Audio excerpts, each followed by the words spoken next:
Good afternoon, everyone. Thank you so much for joining. Welcome to another live session. Now, let me just apologize profusely for having not been able to finish the live yesterday. I was having some technical difficulties. We hope that we will be able to finish the live today. And Mr. Perreira is going to be joining us very shortly. So please stay on the live. Mr. Perreira is going to be joining us to discuss this very important topic, Iran, empire, and power. Is the US the villain, or is something bigger at play? This is what we're going to be discussing this afternoon with Mr. Gerald Perreira. Now, everything you are being told about Iran, the United States, and global conflict is too simple. And that's not by accident, because the real question is not whether the US is the villain, but whether we are looking at the wrong game entirely. This afternoon, we are going deeper, and we're going to dig deeper than headlines and surface level analysis.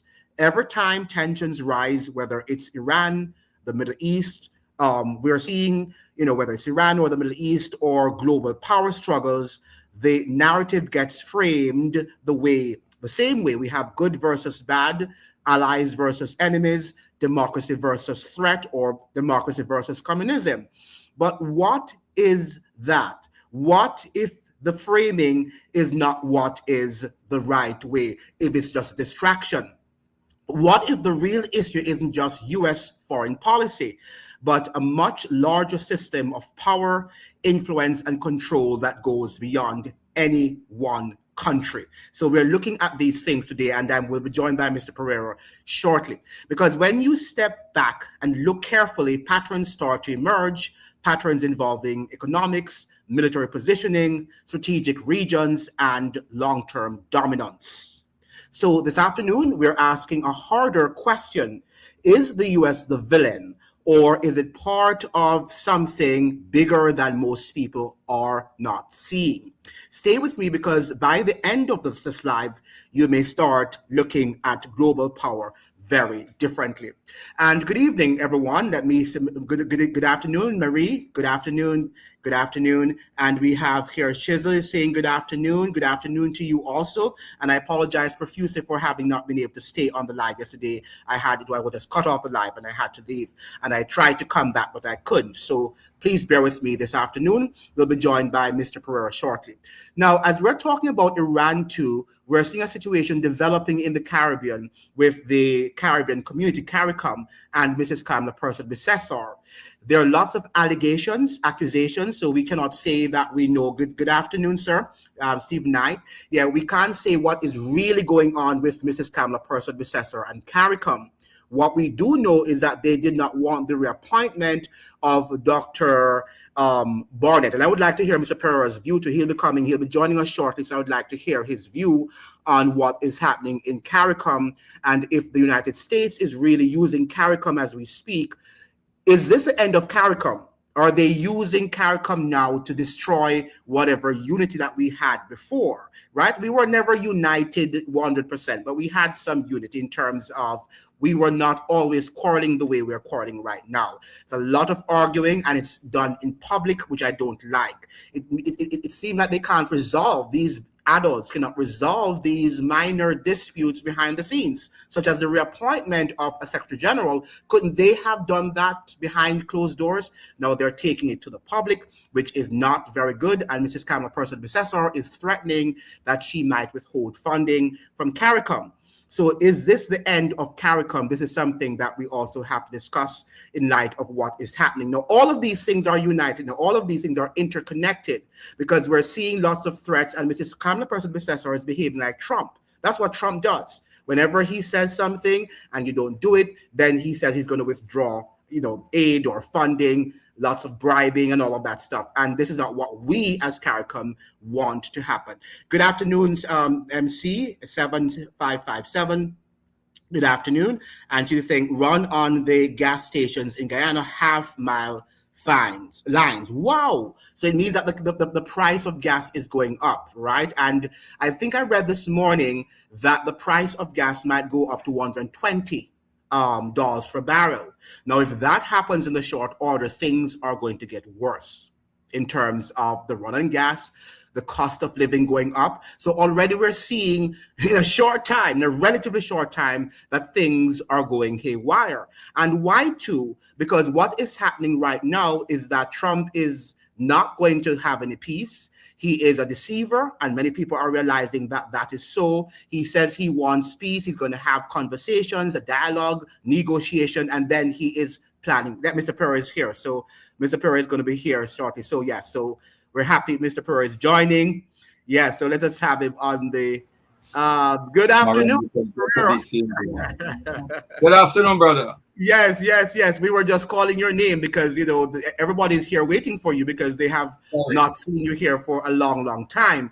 And we are opening with the whole matter of what is happening in CARICOM and the dispute with Dr. Karen Barnett. Is it what's her name? Dr. Barnett. I can't remember her name.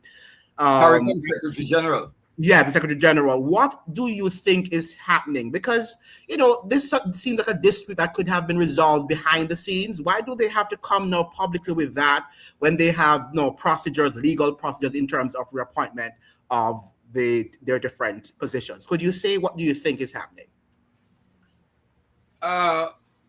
Is the charge being led from Trinidad? Yes. Yeah,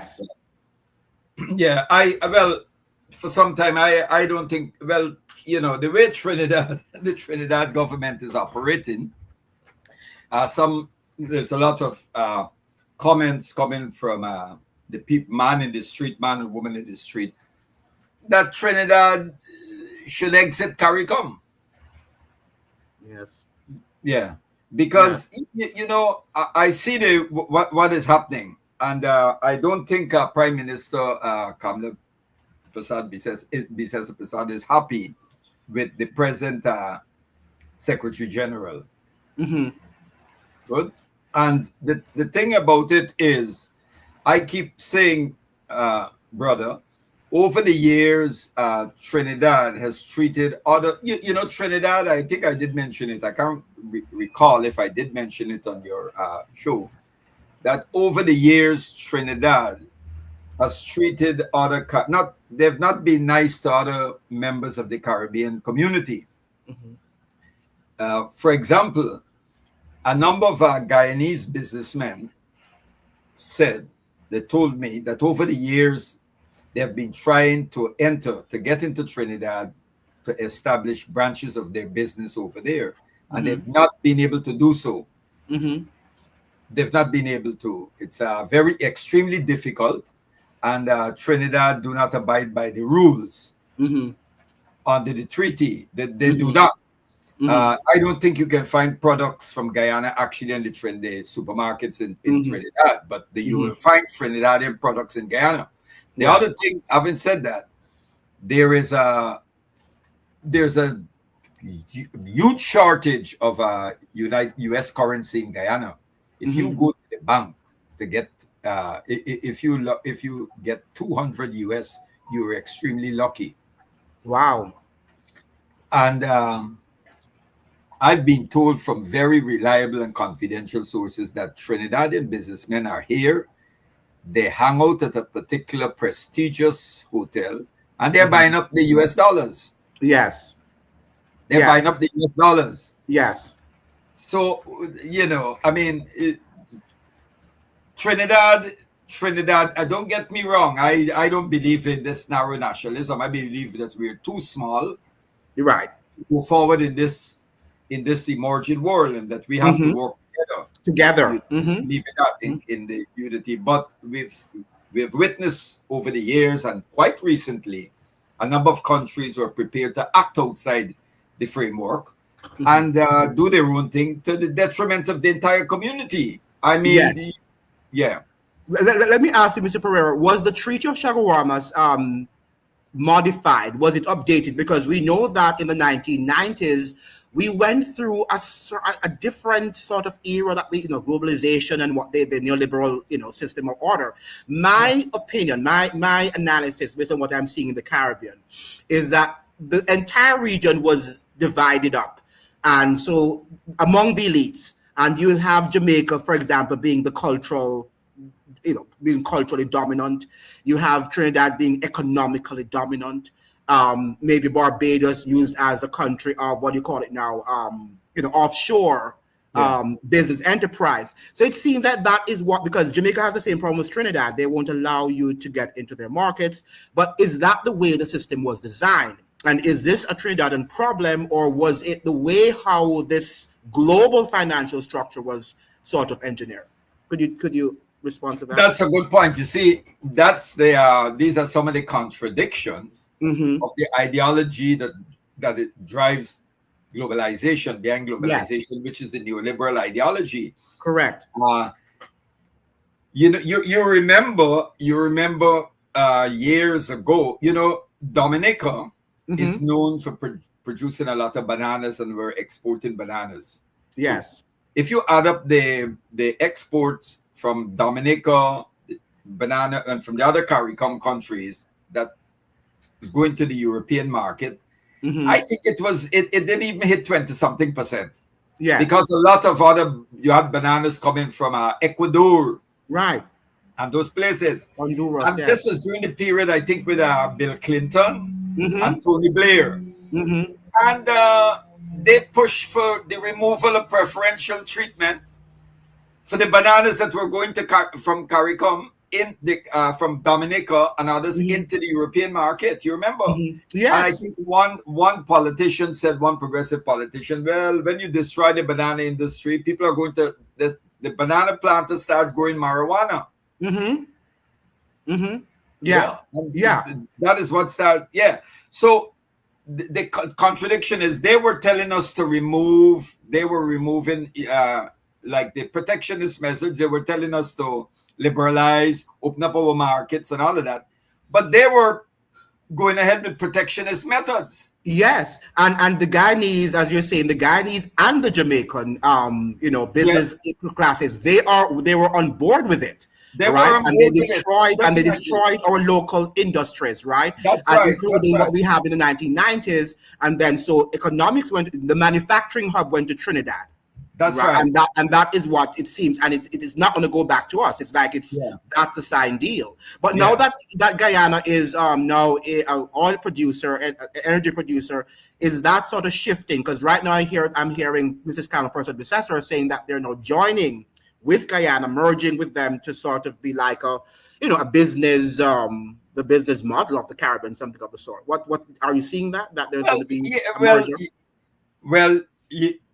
I'm not surprised. Of course, this is expected because you remember at the CARICOM summit, at the meeting recently of the heads of state, Rubio met on the sidelines, had a special meeting with Kamala and Orfanali of Guyana. That's very divisive. The Americans have been doing this a long time. You remember since the days when the Grenada invasion? Yes, and the Federation too. Certain CARICOM leaders were working for settlement to work out something. Tom Adams from Barbados and Eugenio Charles in Dominica and Eddie Siago went ahead and give the Americans the green light. They went with them to invade Grenada. So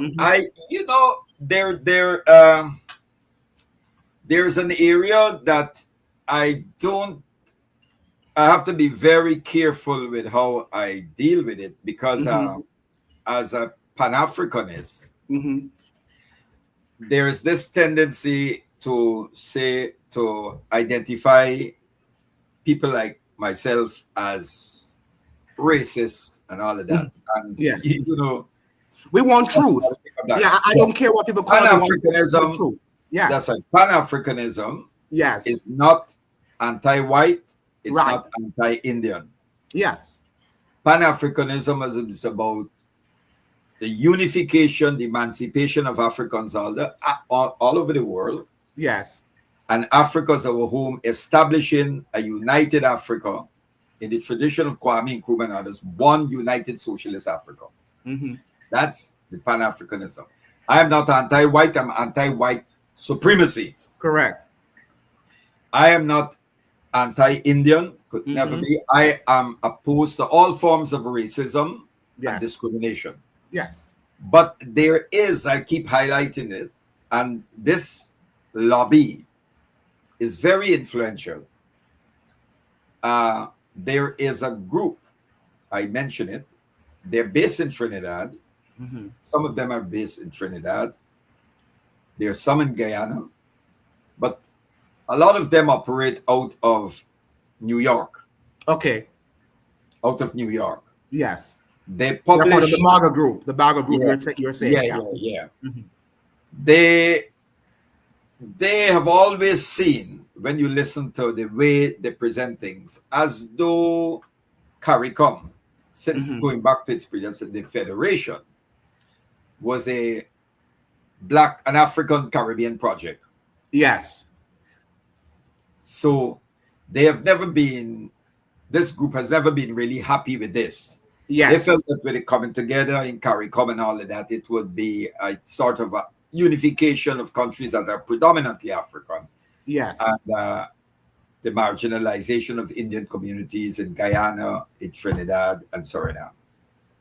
But this group, some of the advocates, some members of this group have even advocated. I know one of them even launched a party, and he was going to contest the elections, but it didn't come off the ground.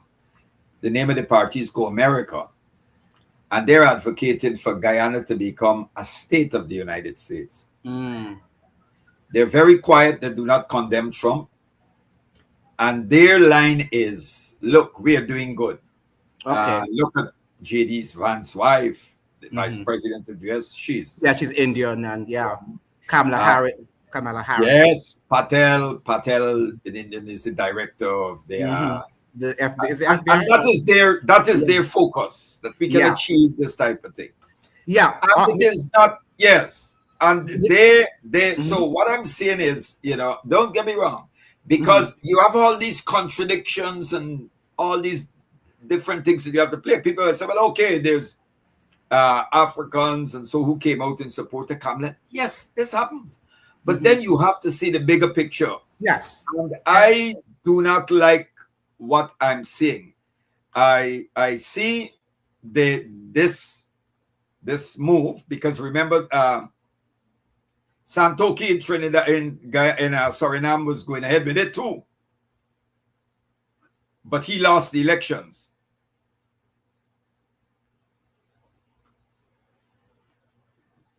Hello?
Yes. So the former president of Suriname, who's now deceased, Santoki, he was on board with this, but now there's a new regime in Suriname, So I see this move as it will strengthen a regional the regional capitalist class, both in Guyana and in Trinidad and Tobago. Because if we look at Guyana, we look at Trinidad, and across the entire Caribbean,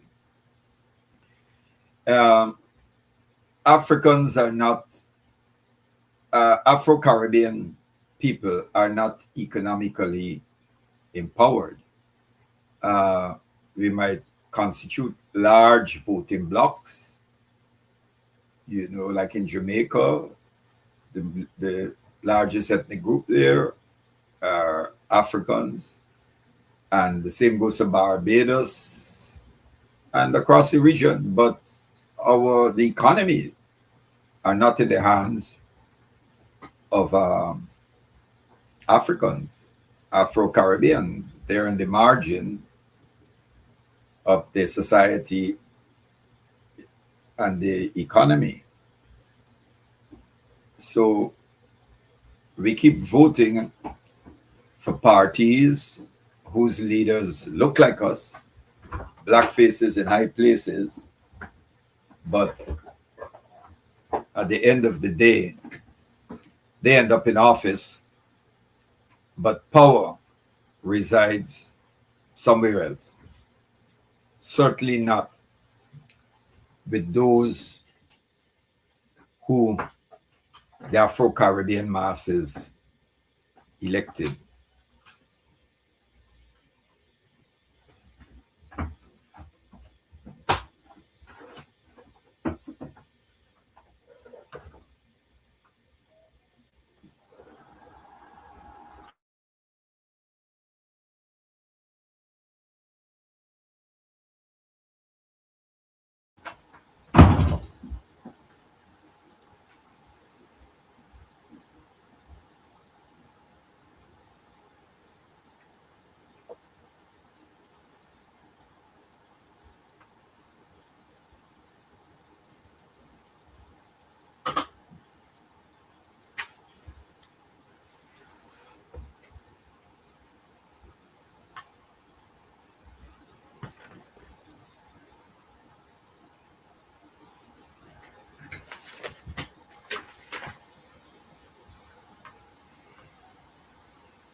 Okay, good.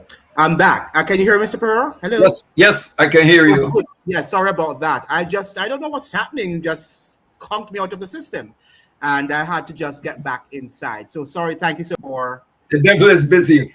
Yeah, the devil is busy. The devil is busy.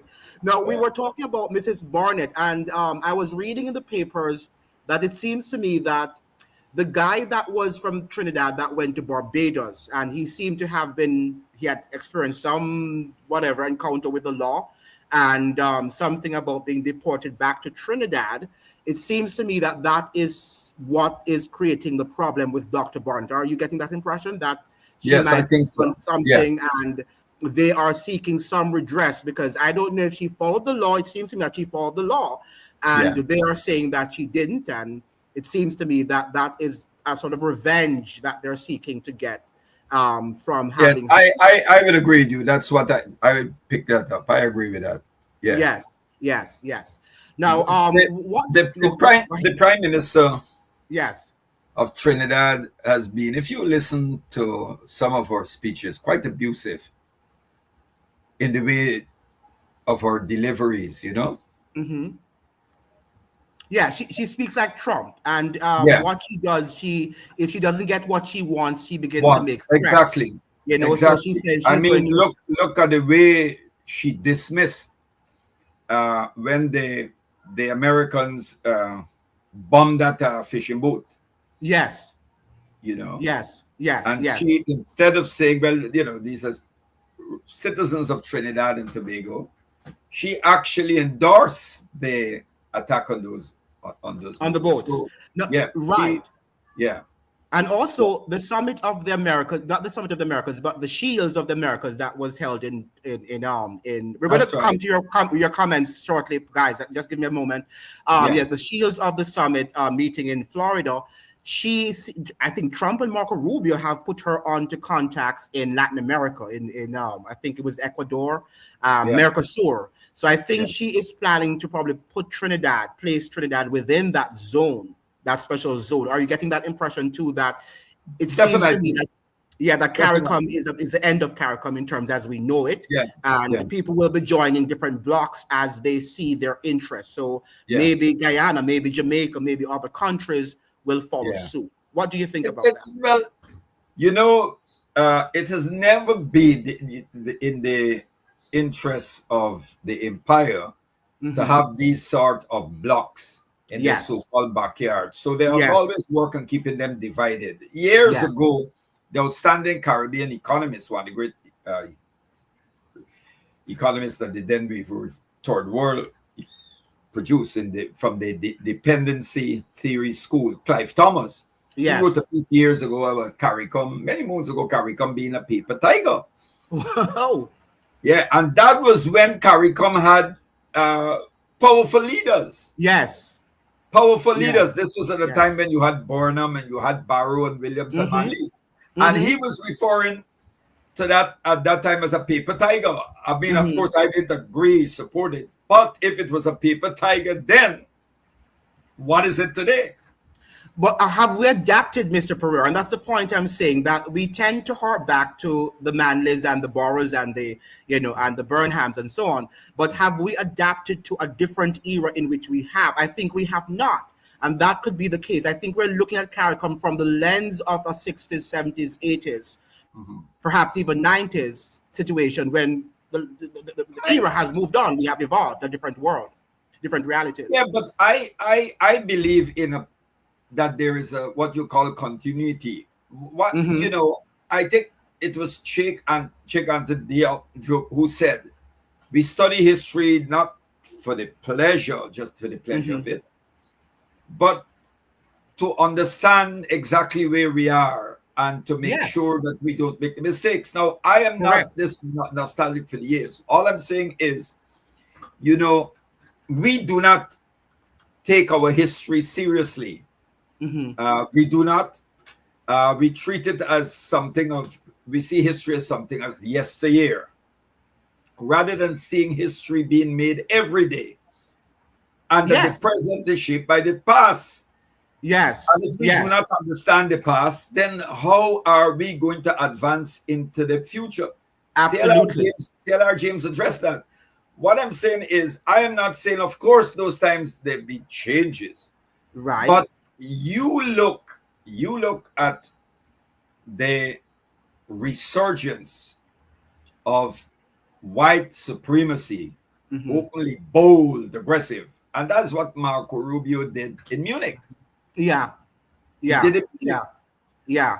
And Yeah. he actually said, I mean, I think you heard what he said about, he told the Europeans that the biggest mistake they made was to decolonize. Hmm. In other words, they should have kept us as Hmm. colonies. Yes. And he said, for this resurgent, we need Europe. The United States need Europe. Right. And that you're too Right. timid. Stop apologizing for the past. Don't apologize for colonialism and all of that. You Right. know? Because they And want that the there. message, that's Yes. right. And when Yes. you listen to him, it's also an attack on the reparations movement. Yeah. Correct. Correct. Correct. And interestingly, the leader of the Reform Party, Nigel Farage, said that he's pushing for, where they're bringing legislation, pushing for things that all advocates of, if you're advocating for the reparations, African reparations for African, the descendants of captured Africans, they will, and if you're a citizen, a dual citizen, revoke your citizenship, and they're going to sanction you. Mm. Now, let's look at some of the comments here. Trinitarians, I would think Trinidadians, have found a loophole in the financial system and they are exploiting it. Jagdir said that. So is that, well, Mr. Perreira probably seemed to have gone. Yeah, I think that is so. I think, as I was saying to Mr. Perreira, the system was designed that way. And I think that is what they're using. Now, can we blame them? It's just like China. China entered that new system too, and they are the manufacturing hub of the world. Maybe people in that region also complains about why China is dominating as the manufacturing hub of the world. So, Trinidad is the manufacturing hub of the Caribbean. So, how do we change the system? So they are responding to the system that they are functioning in. Nations' contribution is dependent on their GDP. Yes, that is true. I agree with you. Trinidad has long wanted to form a trifecta with Guyana and Suriname, to where Indians are centralized in the Caribbean. It was the dream of Shade Jagan and Bagdio Pandey. Yeah, I think that is true. I've heard about that before, but how is that going? Oh, Mr. Perreira, let's go back to some of the comments. I wanted you to comment on some of them.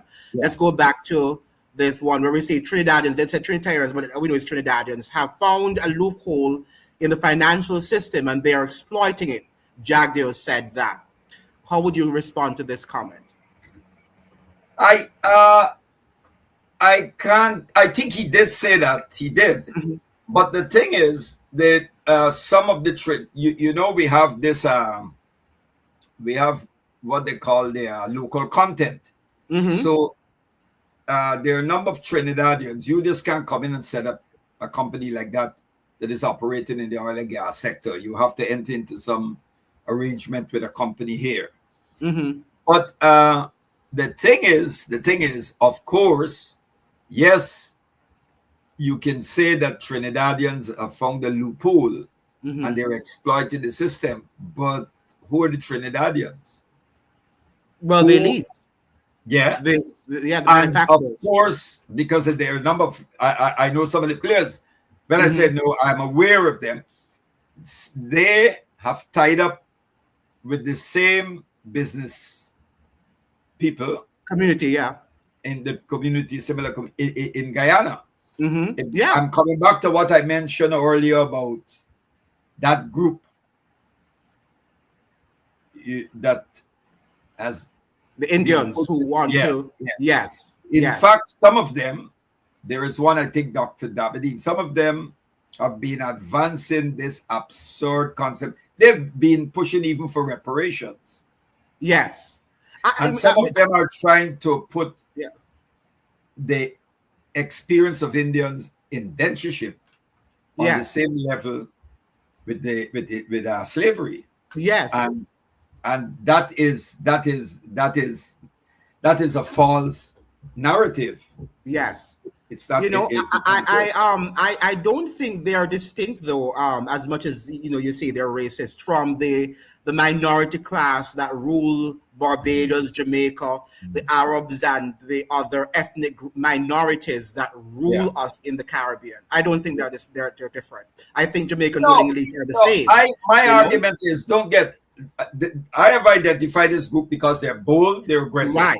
Correct. My And they're argument is, look, my brother, I've always argued from a yes, Pannonian perspective. If you look yes, at the wretched of the earth hmm and black skin, white mass, I have always argued that the biggest obstacle to the total emancipation of the African in the region has been yes, the Afro-Saxon class. yes, yes, yes. You're right. I have always argued You're this. right. You're right. This And we Negro saw class. that with Yes, Marcus Garvey and lots of other exactly. renowned That's leaders, right. you know. Look at the way they treated Garvey. Mm-hmm. You Mm-hmm. know, Garvey to them was like an upstart. Yes. An You know, an underling, somebody who that's is right. not wasn't That's not in right. their So, class. so Yeah. Mhm. I've never exonerated these people of it. I know because when you had I like to be truthful to history. Yes. When you had when Kwame Ture, formerly Stokely Carmichael, Yes. traveled through the Caribbean across different countries to speak, Mm-hmm. I heard Kwame Ture. I was in the sixth form when he came to Guyana, Mm-hmm. and only two countries Kwame Ture was able to touch down in, and that Wow. was Cuba, Uh-huh. and Guyana. Wow. Jamaica Jamaica wouldn't have, banned him Barbados wouldn't have accepted him. because that Well, banned because Walter he represented the black, what do you call it? The black the movement, Black that Power. Yeah, the yeah, black that's right. power. And, Yeah, and Jamaica was anti the black power at that time. Yeah. that's right. Mhm. Under Mhm. Ushira, under the Yes. Ushira government. Yes. Yes. Trinidad under Eric Williams, who wrote Capitalism and Slavery. Mm-hmm. He too. Excellent Yeah. work. He Yeah. banned Kwame Ture. So Mm-hmm. it's only apart from Cuba, he came here in Guyana under Forbes Burnham. And that was his country. Trinidad was his country. And Trinidad, his country, banned him. And what's Yes. interesting is that the ban was Mm-hmm. lifted by Basio Pandey. Wow. Interesting. So, yeah, who was Interesting. Indian, an Indian prime Yes. minister. Yeah. So Yeah. nobody can say, well, Mr. Pereira is anti-Indian. They cannot bring that nonsense to Well, me. I am just identifying what I am seeing. yes. I Because yes, that's what I'm because doing. because our politicians have always played politics, you know. That's Mr. right. Siaga was on the CIA side during the 80s. But Yes. when Manley came back to power and Manley Yeah. decided to do what he was doing in the 80s, because that's what Manley did, then he came and pretended as if he were progressive and against what the neoliberal regime. So they play this politics. One time they're on the United States, another time because the opposition might change their narrative, then they go on the other side. And they play that game with us. So we can't even trust them. What would you say about that? I agree. I agree with you. Now, look at somebody who say it was a dream of Chedi Jagan and Basio Pandey. Well, Pandey was progressive. He Yes. did. Nobody, I remember the early days of Pandey. Now, Yes. I will give Dr. Jagan his credit, Yes. right? His party has degenerated ideologically and politically. That party has degenerated. Okay. It's no longer the party that Chedi Jagan founded. Now, Mhm. I can recall when I was in high school and even as a young man reading, if you wanted the books, there was a magazine called Sichaba, which used to publish by the ANC, the African National Congress, Mhm. Mandela's organization. To buy that Right. magazine, only one place you could pick that up, and that was the PP Chedi Jagan's party bookstore. Wow. I Wow. bought a copy of Neocolonialism, the last stage of imperialism by Kwame Nkrumah there. Mhm. And I can recall when Dr. Jagan addressing rallies, he would always call names like he would say Guyana has to follow the path of such revolutionary, outstanding leaders like Ahmed Sekou Toure, Modibo Keita, and Nkrumah. These were the leaders. He was an Indian Marxist leader. But he used to salute. He would call Ahmed Ben Bella and all of these people, and we're hearing these names, and we as young men and activists would go and purchase these books. So he made a great contribution. No one can take that away. You know, we must be able to put aside our all mature enough to say, look, this is a contribution. Whatever political differences we have, that these men made great contributions to the liberation for the achievement of true independence in the Caribbean. Yes. What we're suggesting, their parties have all degenerated because they don't know, they have no ideological bearings. And it gets back to what you were saying earlier. With the whole globalization and the ideology drive behind globalization, neoliberal ideology, what some people call the Washington Consensus, because when it was first formulated, and it was the World Bank and the IMF led the charge. And they imposed it because on a number of countries, because what happened? We have to look at what really took place. After the collapse of the Eastern Bloc, many parties in the region, parties that were committed, some of them, PNP and all of them, they lost their compass, and they opted for this neoliberal ideology. In Africa, you had parties in Benin and other places who proclaim African Marxism, Leninism. They're all, even in Angola, they went towards neoliberal, neoliberal ideology. They lost their bearings. Because I think it has to do with economic interests. As I think I told you before that Beverly Anderson Manley, the former wife of Michael Manley, said that when Michael Manley was taken out of, when he lost the election in 1980 toward Mr. Sierra, his entire economic, elites, the class, his social and economic class, they moved themselves away from him. They distanced, they were scorning him because he was standing up for the working class and the underprivileged, right? And what she says, that's one of the reasons she left him. She said, it could be other reasons too, but she said that's one of the main reasons why she left him, because he had moved away from the ideology that she thought she was fighting for. But hear what she said, because he felt so distant and alienated, he decided now to do what they wanted him to do when he came back to power in 1989. So when we look at it in every side, they pursue policies according to their interests. And eventually, when they feel alienated from their own economic and social class, they will betray us, the people. What do you have to say about it? Well, first of all, Michael Manley was an outstanding Caribbean leader. I think, my brother, there's a number of issues here to be addressed.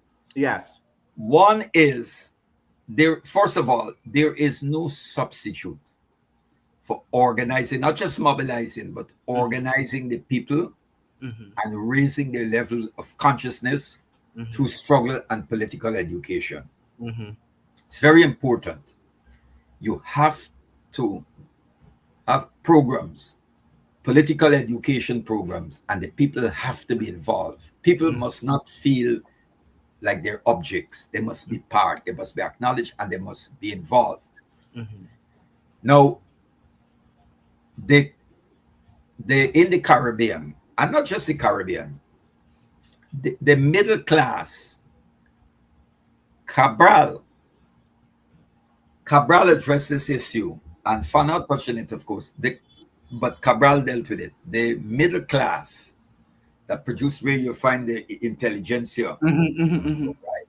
Professional. It's a vacillated class, vacillated, right? And that's why Cabral speaks about class suicide, in the sense that this class has to, or representatives of this class have to commit class suicide. In other words, betray your class interest. You might be a product of that class, but you don't have to go along with its aspirations and its objectives and its Mm-hmm. optimism. Mm-hmm. So, for example, like a person like me, I came from a middle class background, father, accountant, mother, stay home to look after children. And so, Mm-hmm. I in my early days had access to like riding Books. horse and playing lawn Mm-hmm. tennis. Mm-hmm. But I never hang out with the Mm-hmm. representatives, those who are not my friend. I just play against them, you play games with them and so. But I hung out with the youth, children who came from working class areas. Mm-hmm. Mm-hmm. And my father was like that, very the same. So Mm-hmm. the point is, I do not represent, I do not defend Mm-hmm. the opportunism of that class interest. I Mm-hmm. see myself as a public intellectual, and I Yes. am a product of the people, and I go with the people. That's But you're the me. minority. You'd Yes, agree that you are in the minority and yes, not but the people like us, majority. we commit class suicide a long time ago because it's about revolutionary consciousness. So Correct. what I'm saying is the problem with those who were wrong manly Mm-hmm. is you're there, and then when the heat gets going, when the Mm-hmm. heat is increased by external forces and domestic forces, those people capitulate. Yeah, You but know, she was not referring though about to that class, but she was referring more to the oligarchs and saying that the ones who financed his campaigns, the well, ones because remember that they by will, virtue of his father's descent, he was upper, whatever crust of the they will, economy. also, And they're the ones who wield power, not just his colleagues, but these are the ones who wield power, who work with the United States, and they can destroy you as they destroyed him. you know, but there was a group in the PNP, and Percy Hmm. Patterson was one. Yes. Last evening we had a discussion, a solidarity rally in support of Cuba, and a Hmm. former prime minister spoke. He said, Percival James Patterson, yeah. he said that when President Burnham met at a cabinet, there was a cabinet meeting, and he announced his decision that they were going to establish relations with Cuba and break the isolation. That was Guyana, Barbados, Trinidad, and Jamaica. When Hmm. he announced it, he said there were ministers, just a few ministers in the cabinet who said yes. He said, but there were others who were saying no, no, no. Yeah. They were scared of the Yes. United States. So the same thing happened in the PNP. There were those, I don't get into this with the radicals and moderates and all that, but there were those who were tiptoeing. Yes. And And that is where it calls for leadership. And Mr. Manley, if he had balls, if he were the sort of strong leader that he yeah, said he was, should have yeah, been able to say that I'm going to stand up to death. But he decided that's not to, right. and he capitulated in But 1989. but one of the things, Brother Andrew, is one of the things that we have failed to do is to take members of political parties who came from the working class Hmm. and educate them and move them to higher levels. We have failed to do that. He did that, So, though. Give him his credit. because even when we wanted to manage certain things, we had Yeah, to employ technocrats who did not agree with what we were doing, correct. but they were Correct. employed. But their interest was completely they were not committed to the philosophy and ideology of the party, but they were working as technocrats.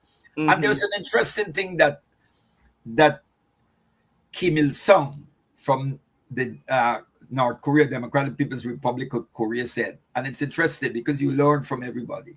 He Yes. said that our objective, the objective of the Korean Workers' Party, is to intellectualize and to working classize the entire society. Yeah. Did you hear Yeah. that? Yes. In other words, Yeah. every worker must become, you destroy this division, this myth, smash this myth. Every worker must become an intellectual. And Yes. you can learn during the Chinese. I remember during the Chinese culture, the time during Mao Zedong, they had this. Now they call it the Beijing Review. It was Peking Review, And workers in the factories used to stop for a certain period, and they will discuss politics and philosophy and all of that in the factories. In the factories. And workers used to write articles. Mm-hmm. Workers would write articles. Workers, imagine a steel worker writing a critique of Beethoven's music. Mm-hmm. Yes. Mm-hmm. So we know you see the point I'm that. making? Yes, of course, and we It's know very that important. Michael Manley did all of that in the 1970s, right? That's right. It's called all of that popular. was done. It's called Without popular him, education. yeah. In fact, without him, people of your generation, and to a lesser extent, I wouldn't say my generation, but your generation in particular and onwards, have said that without him, they would not have gone to UA. UA would not have accepted That's them. right. They couldn't go because of the free That's education right. that he offered, right? So That's he right. did open a lot of doors for The people. same thing in Guyana doing- with Forbes yes, Borna. yes. But Free education from I think nursery to university.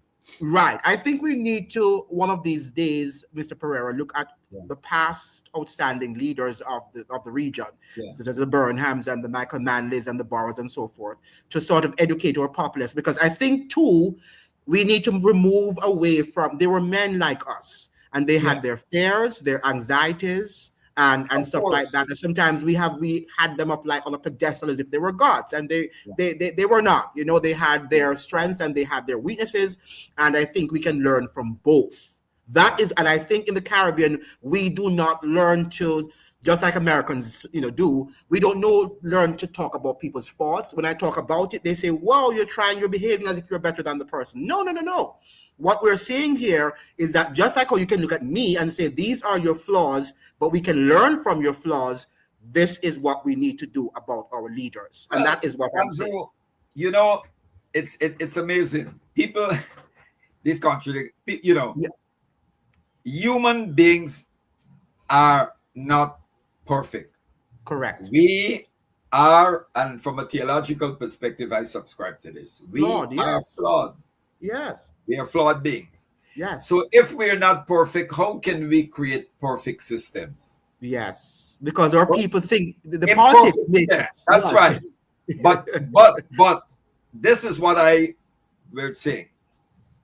I believe, and socialists have advanced this, education is a human right.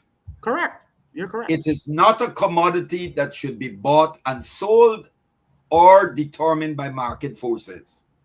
Yes. Good. I believe for healthcare. The same I believe for housing. Now, no, you're correct. The detractors, those who are hostile to socialism, they like to say, well, socialism failed and all of that. But they don't say this. What they don't tell you is, listen, that is why socialists have always argued for what is called peaceful coexistence. Mm-hmm. For peace and peaceful coexistence. Peaceful coexistence so that the various social systems, whether you're socialist or you're capitalist, can coexist peacefully. Mm-hmm. And then if you allow that, we will see which system will emerge as the superior system. But you know something?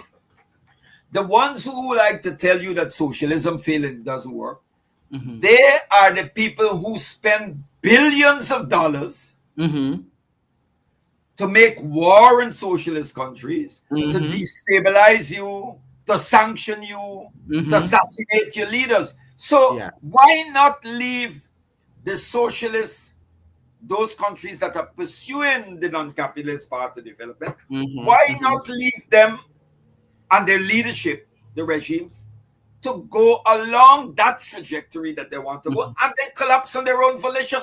Why do you spend billions? Yeah, that's a very good point. To kill people, the Sandinistas, every time in the early days, the Sandinistas built 12 bridges, they bombed them. So money that you can use, money that can be allocated for healthcare, for education, for agriculture, for land, you have to take that money and put in defense. Yes, and let's be fair here, though. The empire, because the empire has a permanent war economy. Right. War is profit. War is Right. business. Right. But let's be fair here that they're not only going after socialist countries, they're going after capitalist countries too, right? Those of us who are following And the neoliberal policies, they're that's right. still, if we don't do what they want us to do, That's they're right. still bombing us. Exactly. Good point. So the thing is, that's right, because you know what it is? It's about any country, even if you're a capitalist, Correct. any country who stands up for the independence and self-determination, Correct. Absolutely. you will be in trouble. That's the point. It's good point. So it's not about That's right. capitalism versus socialism. It's control. And that It's is what about I'm control, trying to total control. As Trump said, correct. you have to kneel. Yes. You have Yes. to kneel and Yes. say uncle. Trump actually said that 2 days ago. Yes. You have to kneel and say uncle. Yes. What Yeah, well, audacious we're not audacity. going to kneel to Trump. We kneel only to the creator. We don't kneel to Correct. Trump. Absolutely. Now, President Jafar is saying we have the population majority rather, they keep us down by keeping us financially disabled. What do you say to that, Mr. Perreira? Well, of course. You know, well, do you look at who control the banks? Mm-hmm. Look at who control the financial institutions. No country can be independent. No country can talk about economic justice or economic freedom for the people, for the masses, if your financial institutions are controlled by elites. Yes. Yes. Right? Yes. Don't tell me that, we confuse electocracy or electocracy. We have these elections every 4 or 5 years, and we say, oh, you're democracy. No, it's not the same. Mm-hmm. The essence of real democracy is when the economy is democratized. Mm-hmm. Mm-hmm. Mm-hmm. And yes. to democratize the economy, you can create a vibrant, trisectoral economy. Mm-hmm. Mm-hmm. Yes. A dynamic role for the state, cooperatives, workers' cooperatives, and private initiative, private businesses. But private businesses must operate within a national framework to prevent the abuse and exploitation of labor. In other words, yes, the church, the Catholic Church social doctrine that rejected capitalism and so, the papal encyclical spoke of a just wage. Mm-hmm. I believe in a just wage. And I believe there's a way to resolve this. You don't have to have this antagonism between what is called labor and capital, because capital is not a thing. It implies it's about social relations. Mm-hmm. It stands in opposition to something. So workers can have capital. It is necessary, right? I believe that we can create, but we don't have that. We don't have that. What we have is, in the early days, like in Guyana, we had a state sector. Of course, there were problems.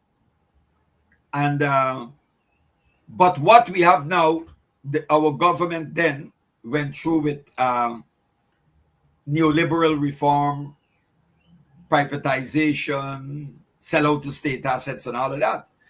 And when they sold off the state assets and so, there was a particular class of people who had the money to buy those state assets. And those people have kept enriching themselves ever since, right? So what you have today is, you had like some sectors of the comprador bourgeoisie, that comprador class. Mm-hmm. Some of them were in forestry. And then they moved into mining, and they got gold, and they got into quarry, and now they're into hotels, and they're into the oil and gas industry. Right. So they're in everything. They're in everything. And this class reproduces itself, because I'm going to give you an example. 3 wealthy families, the fathers, of course, the fathers are very wealthy, but the sons of these 3 wealthy businessmen came together. The sons from each family. And they teamed up to build this oil, the gas, the shore project with Exxon. Mm-hmm. Mhm. millions of US. Yes. And it was signed off, and Exxon agreed to it. But one of them is under sanction now, and he had Oh, to that pull is. out. Oh, Yes, he had to wow. pull out. But I am showing you how this class reproduces Yes. itself. It Yes. reproduces Yes. itself.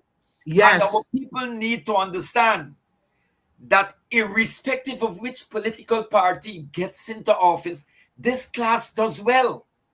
And I want to Why? also ask. I want to also ask you before we go, because we need to go onto the Iran situation. Is do you think, as somebody who has, you're an activist and so on, do you think, and someone who is very, very understanding of Marxism, do you think that class interests should be placed over racial issues? Because I think that we, at universal level, we spend a lot of time talking about race, but how much do we speak about class interest irrespective of race and ethnic group? What do you say to that? Well, first of all, I think one of the weaknesses of orthodox Marxism is the overemphasis on class. Okay. That's like Chedi Jagan Mm-hmm. believed that the struggle was essentially you focus on class and ignore race, and that once the class issue is resolved, we could, race will the racial antagonism will disappear. I don't agree with that. Yes. And then there are those who just emphasize race and ignore class. Correct. The class issues. Correct. Both Yes. class and race are powerful dynamics. Correct. And capitalism is highly racialized in Mm-hmm. our world, Mm-hmm. because you have to realize that white supremacy came into the world as capitalism. White Yes. supremacy came into the world as capitalism. Yes. Yes. But Because our leaders, just like what happened in the Caribbean, when after we've got the so-called independence, and many scholars have written about that, including Caribbean scholars, that where the absence of white people in those positions, our people took over, whether yeah. it's in Africa or it's in the Caribbean. So our Black, Indian, whatever ethnic group they belong to, are now the newfound colonial masters, if you will. Yeah, So, well, and this is well, what I think many of us are looking at our leaders, whether it's Andrew Holness or Dr. Ali or Mrs. Kamala Person-Vicessor, as representing our interest when they're not. And this is what is really plaguing and enslaving, because, oh yeah, this is a lady of color. Oh, Mr. Patterson is a Black man, so it means therefore that he is pro-Jamaicans, the majority yeah. class Black people, when he's not. No, it doesn't work like that. Exactly. Obama's a good example. Yeah. Obama, the first Black president, but the Yes. White House was still white. Yes. Yes. Yes. So I Yes. have, getting back to what I said, Yeah. we have some Pan-Africanists. They call themselves Pan-Africanists or Black rights activists. But what they do, they are good at beating up White on people. Indians. On Yes. Indians. No, Yes. on Indians. Oh, okay. Okay. On Indians. But when it comes to white people, they're scared. I see what you're saying. You get me? Because you see, yeah, I know what I'm talking about. They're scared. Like this issue when Rubio went to Munich, Yes. and what he said, not one Pan-African organization has Spoke come about out it. and said anything. Right. Right. Right. Nobody. He actually told them, look, stop all that nonsense. To hell Right. with that nonsense about reparations. And now Yes. Farage pick up on it and said, anybody talking about reparations or your dual citizen, we take away your citizens and sanction. Nobody said anything. Right. From Guyana, not one organization. And They we have would have. a reparations commission. And They they have would said have. nothing.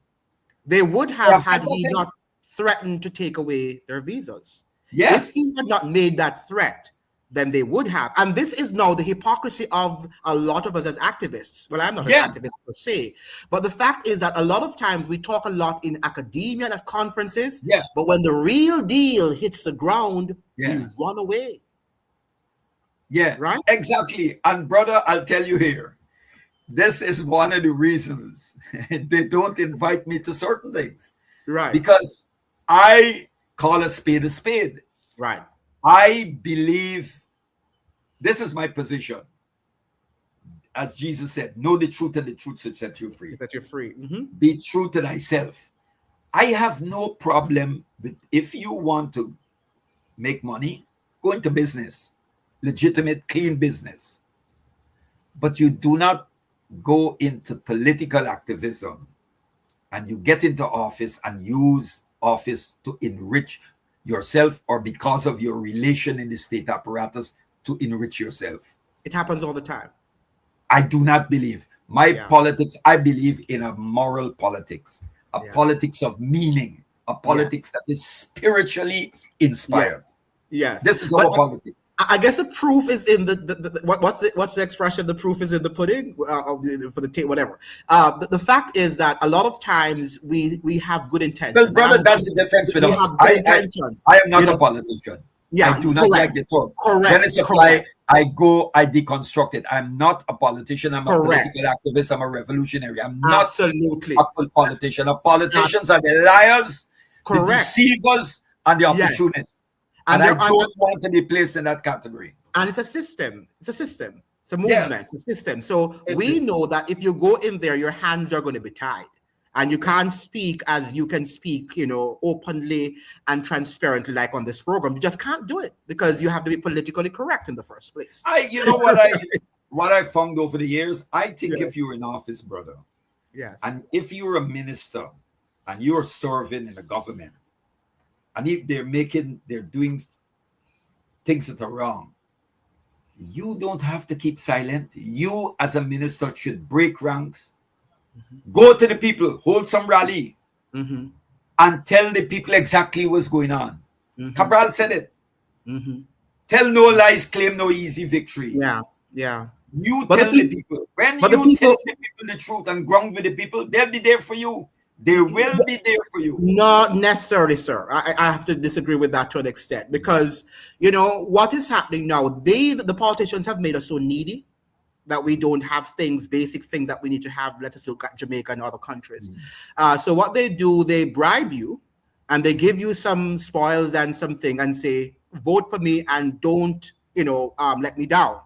And we vote for them, even though we know that they're corrupt. And it doesn't only happen in Jamaica; it happens in the United States. There will be people like that. There you will. In the majority, and they're in the majority because they're needy. Well, you see what I'm saying? That's Andrew. That's a subjective statement. You think so? You think? Well, why? So why is it that our countries? No, why is it our countries I think are not changing? If they were in the minority. Why is it that we're not seeing any change, irrespective of the so-called progressive leaders? Even good ones, there are some good leaders, even Michael Mann, as you're saying, and some of the good leaders which have come. But what they find eventually that the people sometimes betray them for their needs. Not that they don't like them, because they know that they can't stand up for the truth, because this is how the system works. The system is corrupt. Well, as we were talking about earlier, people are not perfect. I mean, I think on many occasions we pointed out the greatness of Jesus and what he did, and he was betrayed. Correct. Let's talk about that. He was betrayed. But I do believe that human beings can descend to a beastly level, or they can rise to very high and divine right. I believe always in the minority, though. Right? It's always in the minority. Well, okay, but you know why? I'll tell you what. Our education system, the educational system and the religious system, a lot of the teachings, because, to control a people, you cannot rule. No ruling class can rule by force or coercion. Yes. You must get those who constitute the majority, the 99%, to buy into your agenda. For them to believe that your objective and their agenda is one and the same. Okay? And you manufacture that consent, you get people compliant, you create compliance through our education system, through the religious system. Mm-hmm. And if you read, if you read, um,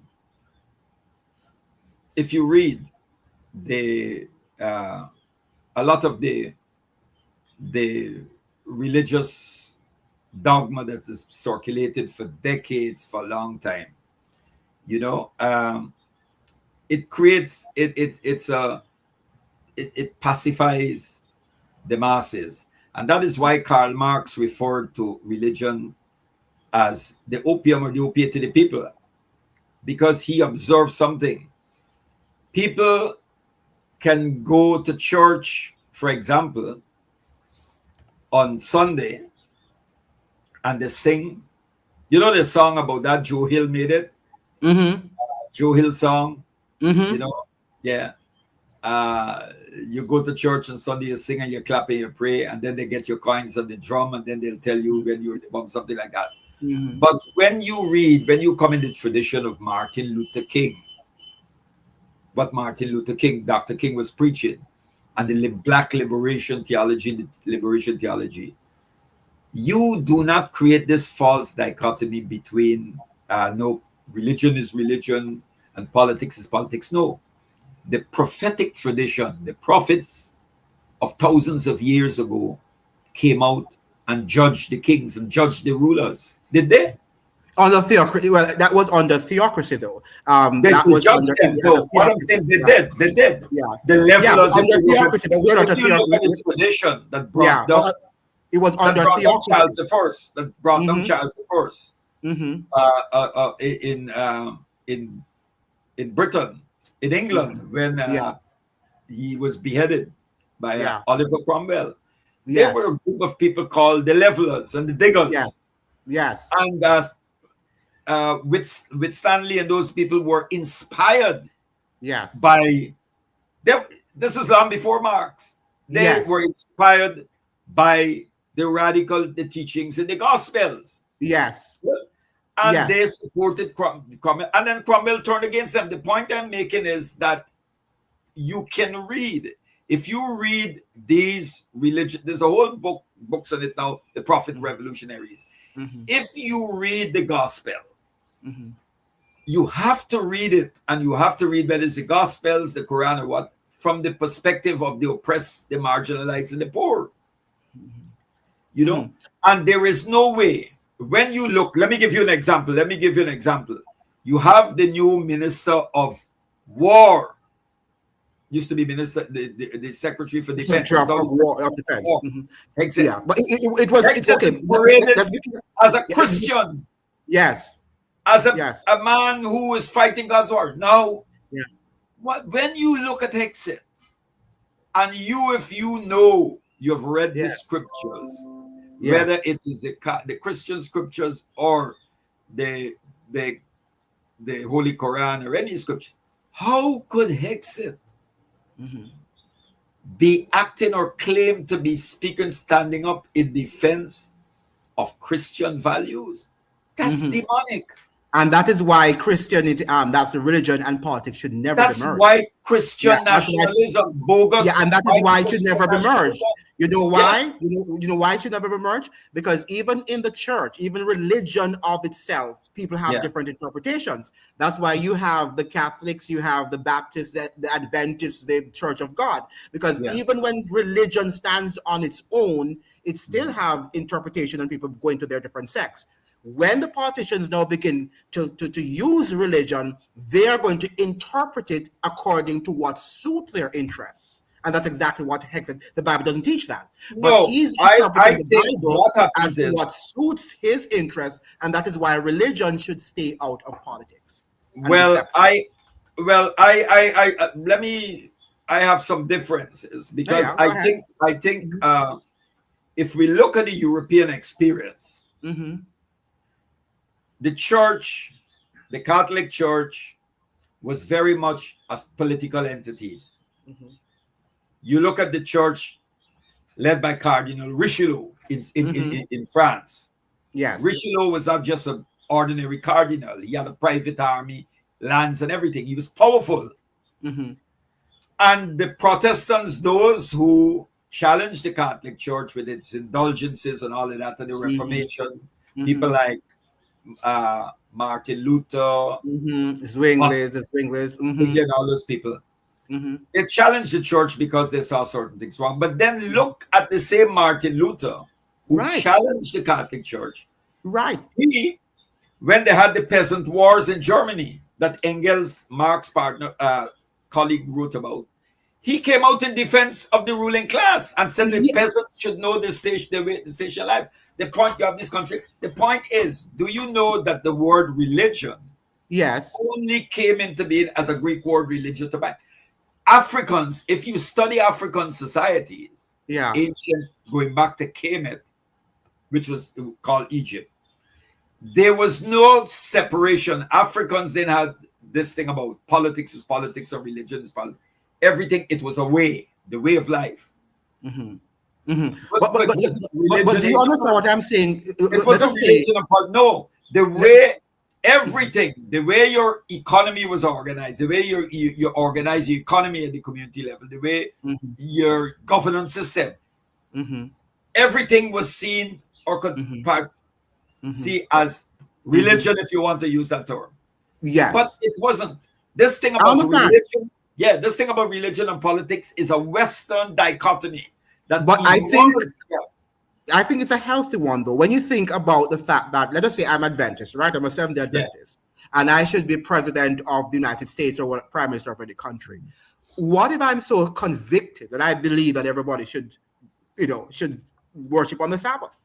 I don't think that should. I think that they should be separate in the sense that we should all look at moral views. So moral principles should guide all the political world, right? But when it comes on to certain things that you're going to impose, and this is what Trump and what's his name, Hexet, are doing, they are suggesting that God has given them a mandate, which he hasn't. Right? So when we combine religion, like the church, that's what the church says. God and the Quran, the Holy Quran, the people are Muslim, that Allah has given them that mandate to do whatever they're doing, to proselytize people. The church, the state is not, that's not their responsibility. Their responsibility is to protect us and to ensure that we get the basic services, and that's it.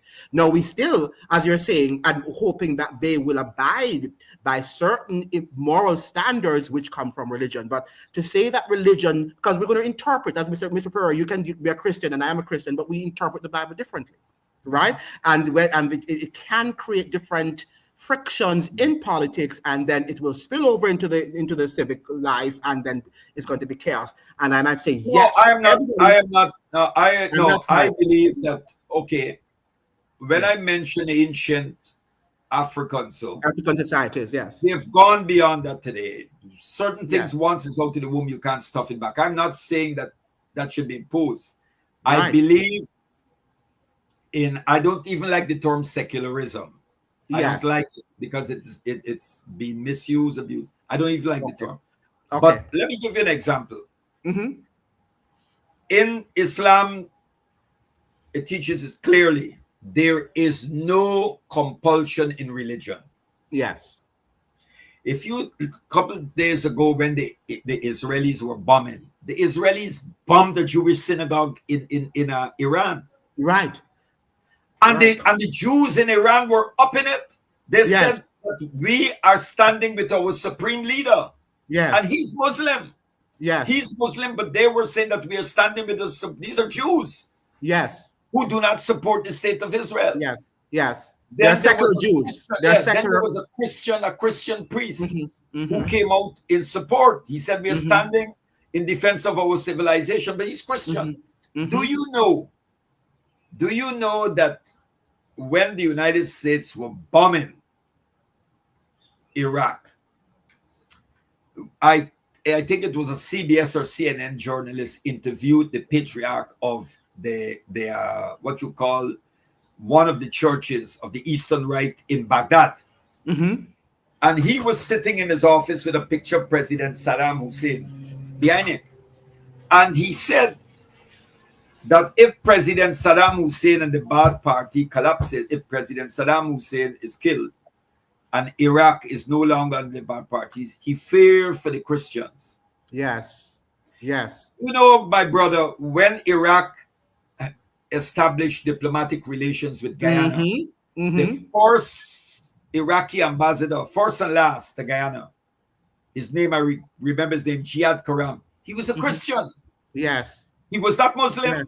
Yes. President Saddam was a Muslim, but the Yes. diplomat was in the embassy had Muslims, but the Yes. ambassador was Christian because Yes. they saw themselves as Iraqis. Yes. And he They was didn't draw not. a line with Sunni and thing.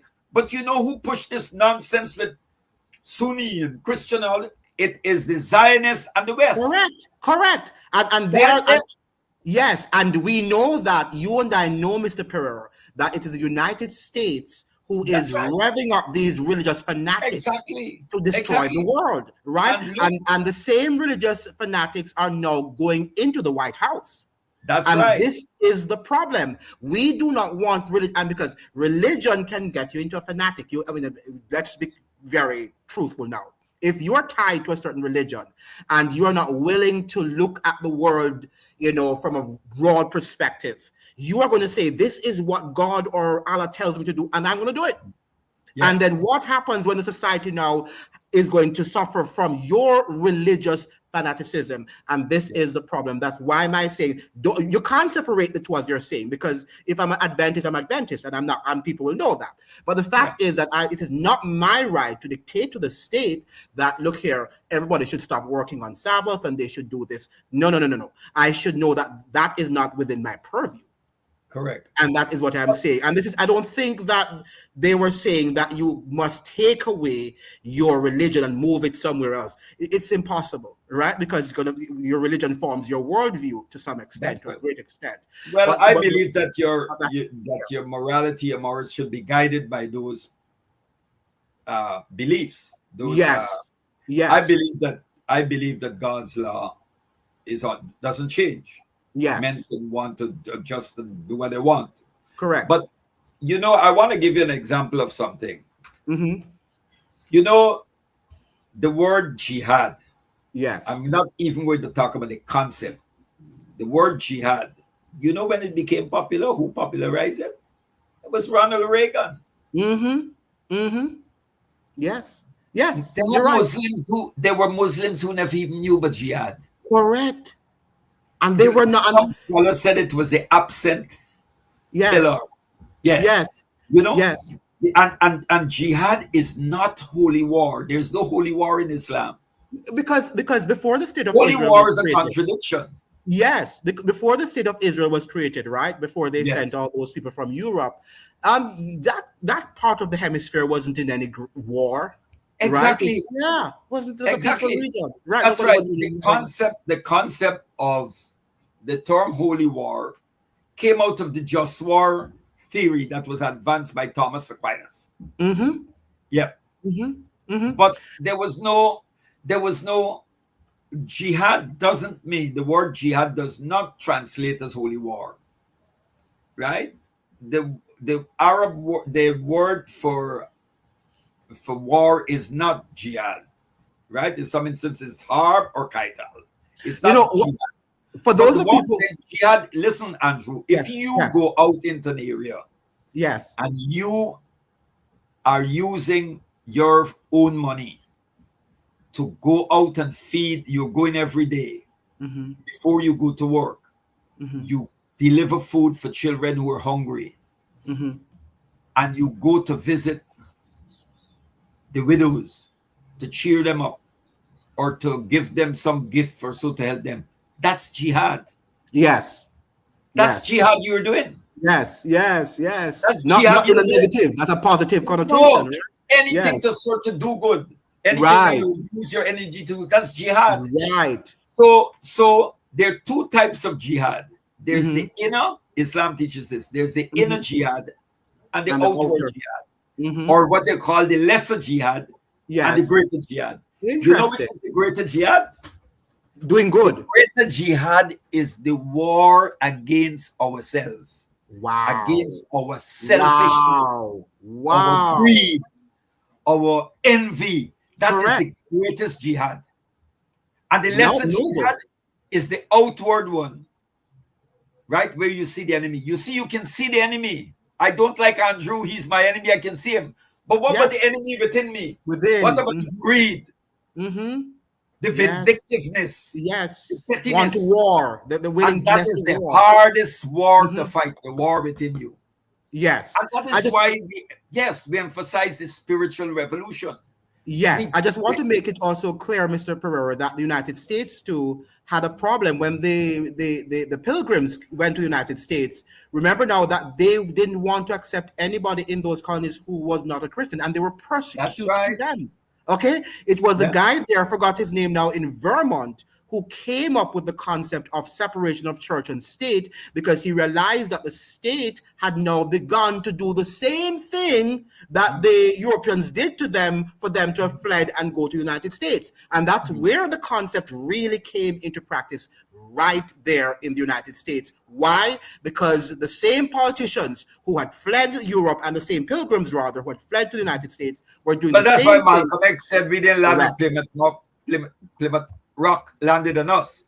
Correct. But the very people, they fled England because they were persecuted. Yes. And then they were persecuting people there. And they came to America doing the same thing. Yes. Doing the same thing. Yes. But you know, if you look at the Dutch Reformed Church that is very strong in South Africa. Yes. The Dutch Reformed Church that is influenced by Calvinist theology.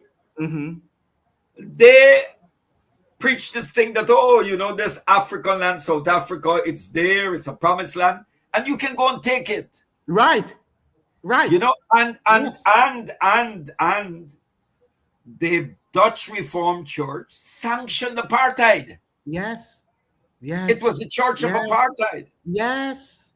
The church of apartheid. Be dangerous. Yes. So you have to separate theology from religions because all religions have their theologies. Yes. But you know something? Theology is man's attempt to unravel God's word or that which is revealed. Yes. But when he's doing so, he doesn't do it in a vacuum. So theologies are also, as much as you want to develop a theology, a systematic theology or whatever, as much as you attempt to do that, it also becomes a political theology because as you're doing that, that theology is being ideologically driven. Yeah, one of the things I think. But remember now. Of course. Yeah, because you're right. When the Ku Klux Klan says, you listen to the Ku Klux Klan and what they're preaching on white Christian nationalism, that's ideology. That's not mere theology. That's ideology. Racist ideology. You're right. I agree with you because even what many people are suggesting now, the Western world is becoming less and less religious. Look in the United States, how many persons are going to church on Saturday or Sunday? Very few now. You're right. People just don't, So what is happening is that Australia, New Zealand, all across. Yeah. So what is the churches? You just see a few elderly people. So what is happening now? The politicians are the ones who have replaced God. And that is, you see people now even voting mindlessly. They don't read the manifestos. They don't engage in the policies of the politicians. And that the same politicians are saying that religion is the opiate or whatever. But politics also right now is the opiate of the people because they're not thinking, they're not engaging, they do whatever their politicians tell them. And that is why we are seeing no change in our society because people lack political education. What do you say about that? You are absolutely right. Before I get to the last part, the church, church attendance all over the Western world is down. You know what's interesting? Church attendance in Africa. You have these these evangelical churches, and in the Americas, you have them. But in Europe, it's down. It's on the decline. Yeah, it's on the decline, and there's a reason for that. But the other part you mentioned about, you're right to say that politics is that politics has become the opiate. It's party politics. Well, it is politics. Because at the end of the day there's some excellent books out. There's a book out called Politics Without Politicians. Yes.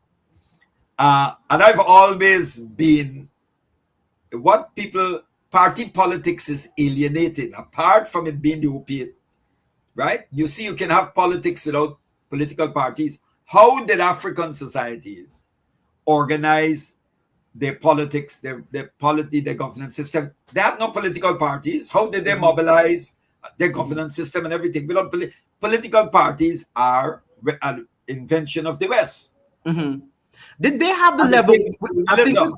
I think we have to make a topic because And I they want do to ask. alienate because very often Yes. the differences, people don't really see the differences between the major parties. Like you look at the Democrats and the Republicans in the United States, they might have differences on abortion, on gay rights, Superficial differences. certain things, right?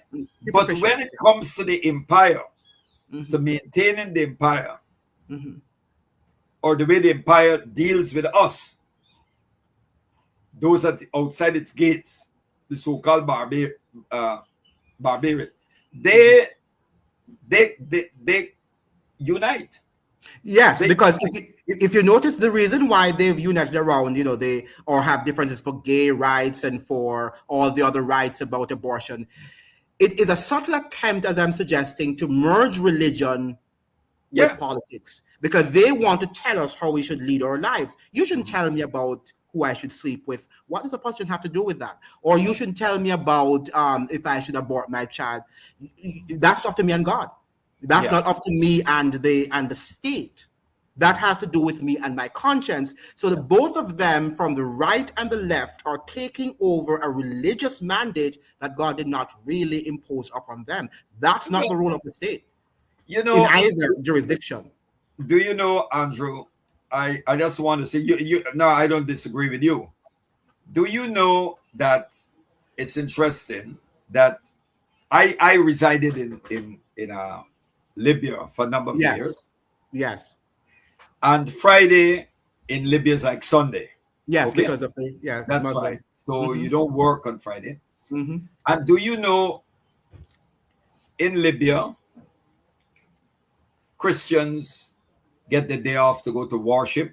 As under the Gaddafi regime, you go to worship, and things that Christians need, they can bring into the country and so on. But yet the United States attacked that country under Gaddafi. Yes. There was religious freedom. Yes. Political freedom. Yes, there was schools for Christians, everything.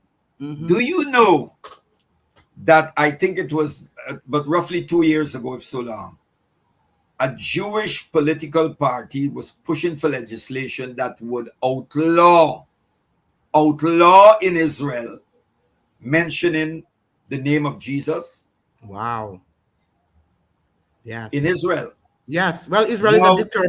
Now, Saudi Arabia, and all of these gods, Saudi Arabia that is Muslim too. Must call itself Muslim. The Wahhabi. Call itself, right? Call itself. They are allies of the United States. You can't proselytize. You can't carry Bibles into Saudi Arabia. Right. They're theocratic. It's a theocratic regime. But look at the irony, Mr. Perreira. I'm happy you said that. But Bibles are published. Bibles are printed and published in Iran. Yes. Look at the irony. Saudi Arabia, you can't do that in Saudi Arabia. And the Americans, they defend Saudi Arabia.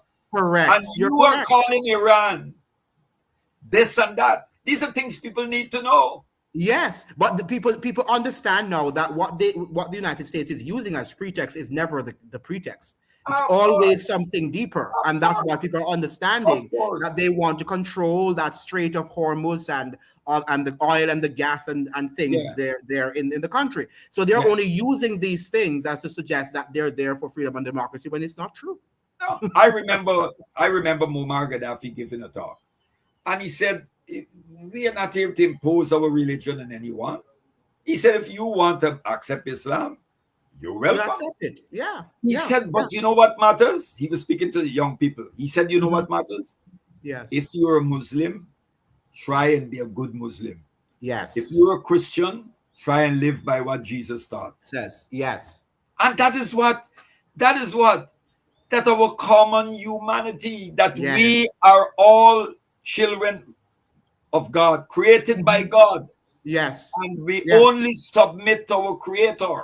The Yes. Quran says He created us into different Yes. tribes and Yes. nations so that we will know each other. Yes. You E- imagine the only flower you've seen around you every day is just yes. roses. It's good Yes. to see the lilies. This is the wonder. Yes. You But, but understand? but but the U.S. Constitution did that. But as what's his name, W. E. Du Bois said, the Yes. sin of slavery Yeah. stained the United States, and it will never get over that stain. That Never. was what has made the Yeah. United States into what the sin of slavery continues to haunt it, that it And can never none live of out the to its founding true. fathers, except for Yes, the Adams, yes. none But what I'm of the founding fathers, even Lincoln, right? yes, We still have to that believe they all look. there were You have to slaveholders. listen. Yes, You know this. yes, The many of the philosophers of the so-called European Enlightenment period, Locke, Hume, and many others, including Hegel, yes, yes. they, I think it was Hume. Hume had invested, or Locke, yeah, Mhm. invested in this in the trade in the slave trade. Yes. There were men. Okay, The There social were contract men. theories. They didn't think much of Africans. There were men of their time. Let's go back to the I Caribbean, do. where you were Uh, telling me that that Dr. Eric Williams, a Trinidadian, one who wrote Slavery and Capitalism and Slavery, right? Brilliant yeah. scholar. Brilliant. Yes. Right? That book is going to be immortal. You read it so many times and it's still, still current, still Yep. relevant, Yep. right? And Yep. yet still you're saying that he blocked Kwame from entering Trinidad. Somebody Yes. as great a person. So we're looking at personalities. We're looking at the legacies that they've left us, in Yeah. spite of Well, their put aside the failures and their personalities of these flaws. men. Yes. When So there's an excellent book by the Jamaican philosopher who died, Charles Mills. mhm. Mills went into that, and he did an excellent book on he called it, what was meant to be the social contract was a racial contract. Yes. So we cannot take away from that. Lincoln, if you go to Lincoln, people believe that the war between the North and South was over slavery. That's not true. Mm-hmm. The abolition, the slavery in the North came about. It was a byproduct of that struggle. Mm-hmm.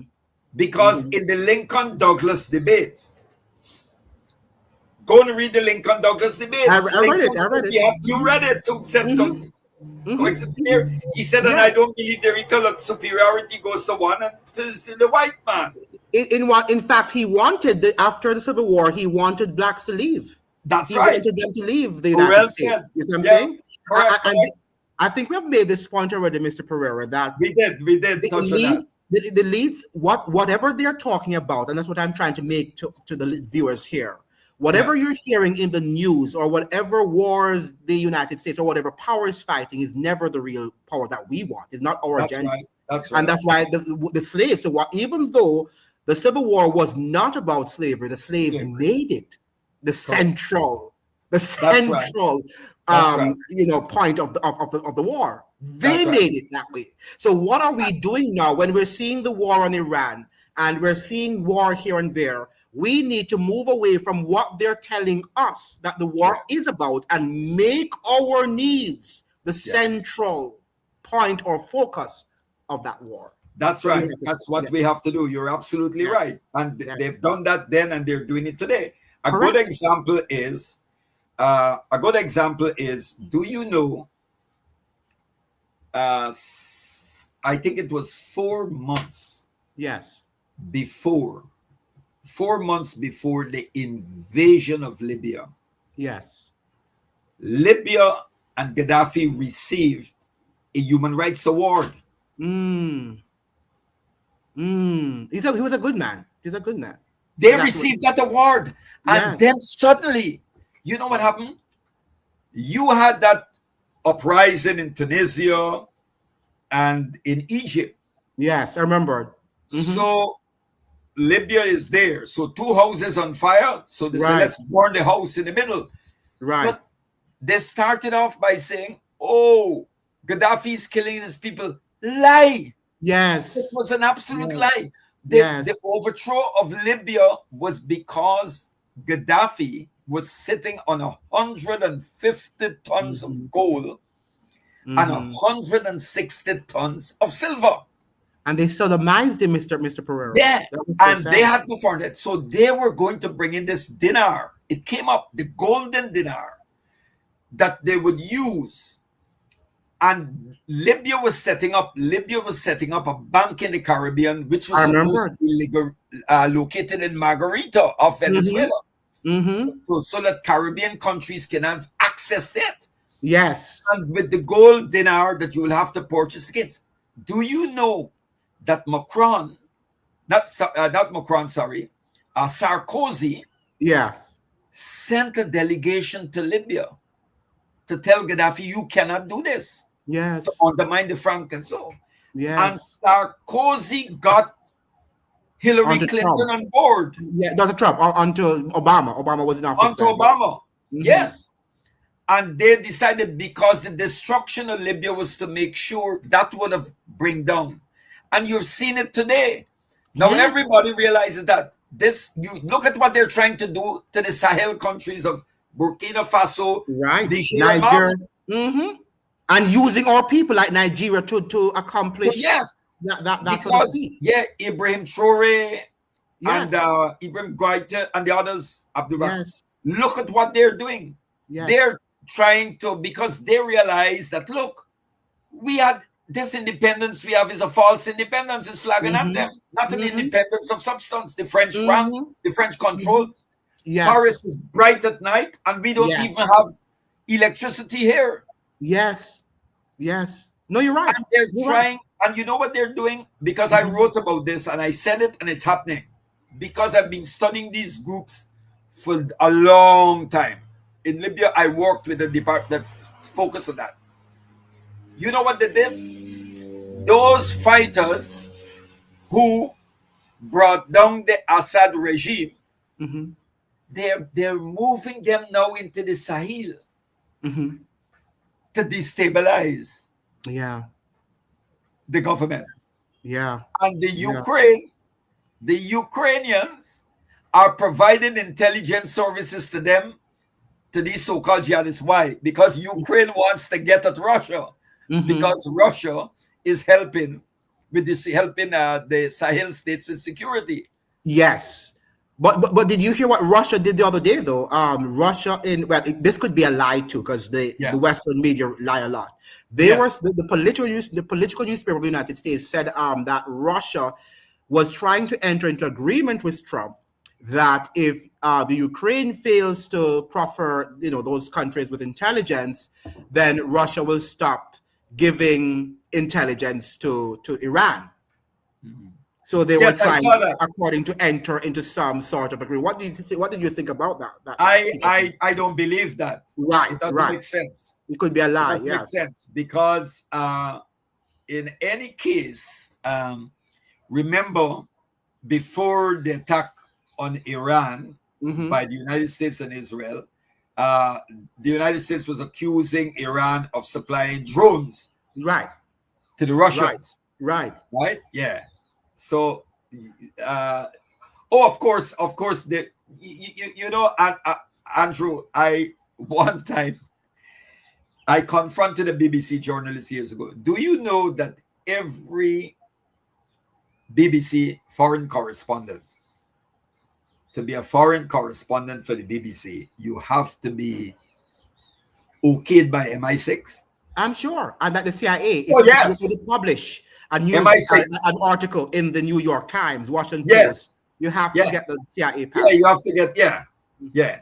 And now they have all of these things now. How they look at what they're doing. Do you know if your relative is qualified, Mm-hmm.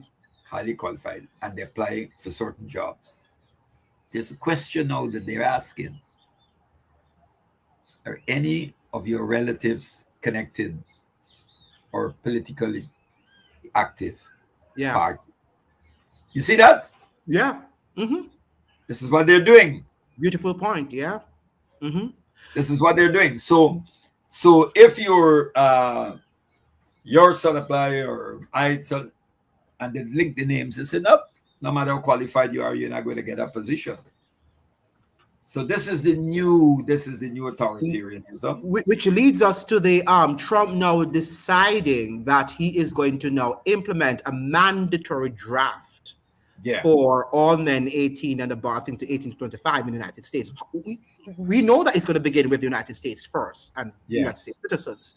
Do you foresee the fact that Hegseth has said in previous times that the hemisphere belongs to them? That's what they're suggesting. And they asked Mrs. Kamala Persson-Bissessor to take out, she aided him, Trump, in taking out President Maduro. And they're working now on Cuba. Do you think that very soon too we might be included by, they will say, you know, you guys share the hemisphere with us and you have to help us to protect our hemisphere. So they might decide to send for our boys, just like what happened during World War II when Britain sent for our men, our young men, to go and fight for the empire, the British Empire. I think that's what this whole thing, Sheila, the Americas is about. Yes. That's what it's about. Yes. You know, all this nonsense about combating drugs. Yes. Security. Yes. That is it. That is it.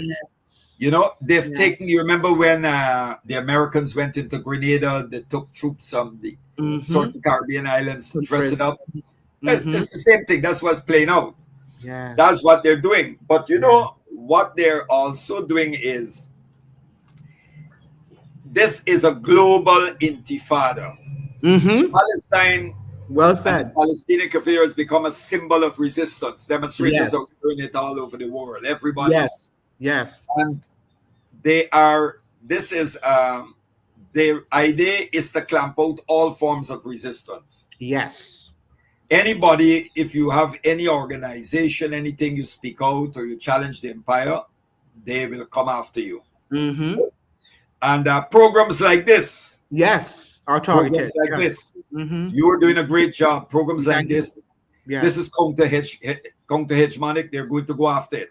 Yes. Because what we're doing here is not something that they endorse. Like you know, and they're actually this is no pretense about you know, the face of friendly fascism gone. It's gone. It's over. Gone. Yes, a liberal fascism. This is the naked Nazi type fascism. Yes, that you're seeing. You look at ICE. ICE is behaving like the Gestapo. They are. It is. They are the Gestapo, or the Japanese. The Japanese had the feared Kempitai. Yes, so they're like that. Actually dragging. Imagine a young man who served in the U.S. Army, got married to a woman from Honduras and moved her to the base. They arrested her. And he served the military, and she's arrested her, and they're going to deport her. So if you're going to treat your own soldiers, servicemen like that, but I said it, I don't think Trump is going to last out, his term. I don't think it doesn't seem so. It doesn't seem so. I don't think he's going, because you only have to look at the massive demonstrations across the United States.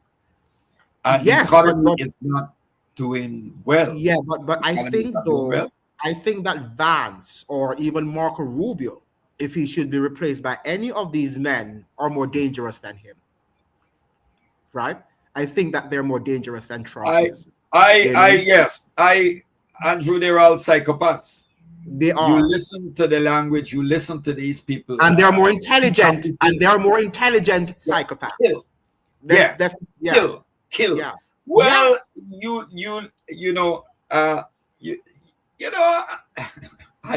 I don't know what you mean by intelligent. I am saying, imagine Hexa didn't even know how much How many the people in population Iran? What the in population of Iran. Iran was? Yes. These are the people that want, I remember one time you had Ronald Reagan. Mm-hmm. Ronald Reagan did not know when he arrived in Brazil. He said, "Oh, it's nice to be in Buenos Aires." Was it Reagan or Bush? Was it Bush? George I W. think it Bush? was Reagan. Okay. It was But Ronald Reagan. Americans have always been they've never been known for geography. Knowing the world. No. They've never been known for No. that. And that's No. why people No. are saying they're dangerous because Yeah. they don't know the world in which they live. No. And that is a sad thing. Even That's the Caribbean here, even the Caribbean, those of us just in neighboring countries, you'll be surprised to see when they come here, they're like, oh, I didn't know that this was so. They just thought we were so backward and living in trees, and we don't have a civilization here in the Caribbean. You're absolutely right. I can recall Errol Barrow. Yes. In there's a book called the Selected Speeches of Errol Barrow, published by Hansen Publishers in the UK. Yes. And Barrow pointed out that at the time he was saying, look, you Bajans, you look into America and this and that. Mm-hmm. And he made a point. He said at the time when the Americans were waging the war, supporting the Contras against the Sandinista government, he said you had American geography teachers who didn't even know that Managua was the capital of Nicaragua. They don't know. Barrow said that in the Selected Speeches. Yeah. And the more you teach them too, because I taught Spanish there in the States, and the more you teach them about capitals and very insular, they're not interested to. They're just doing it because they have to get degrees and whatever. But they're not interested in learning about different populations and stuff like that. It's not. Remember, there was a vice president by the name of he served under Bush. Dick Cheney. Dick Cheney. No, not Cheney. His name is slipping me. Yes. He was a dodger. He dodged the. Yes. That's the father. That was the father. Bush the father. Are you talking about? He didn't. I'm trying to. His name is slipping me. Are you talking about Bush the father or Bush the son? He served under Bush the father. Yeah. Yeah, Bush the father. His name is slipping me right now. But he was vice president. Okay.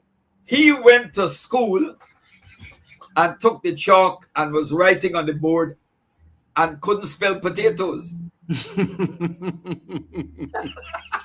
It was a huge thing, And so these are, you listen to these, I will tell you this.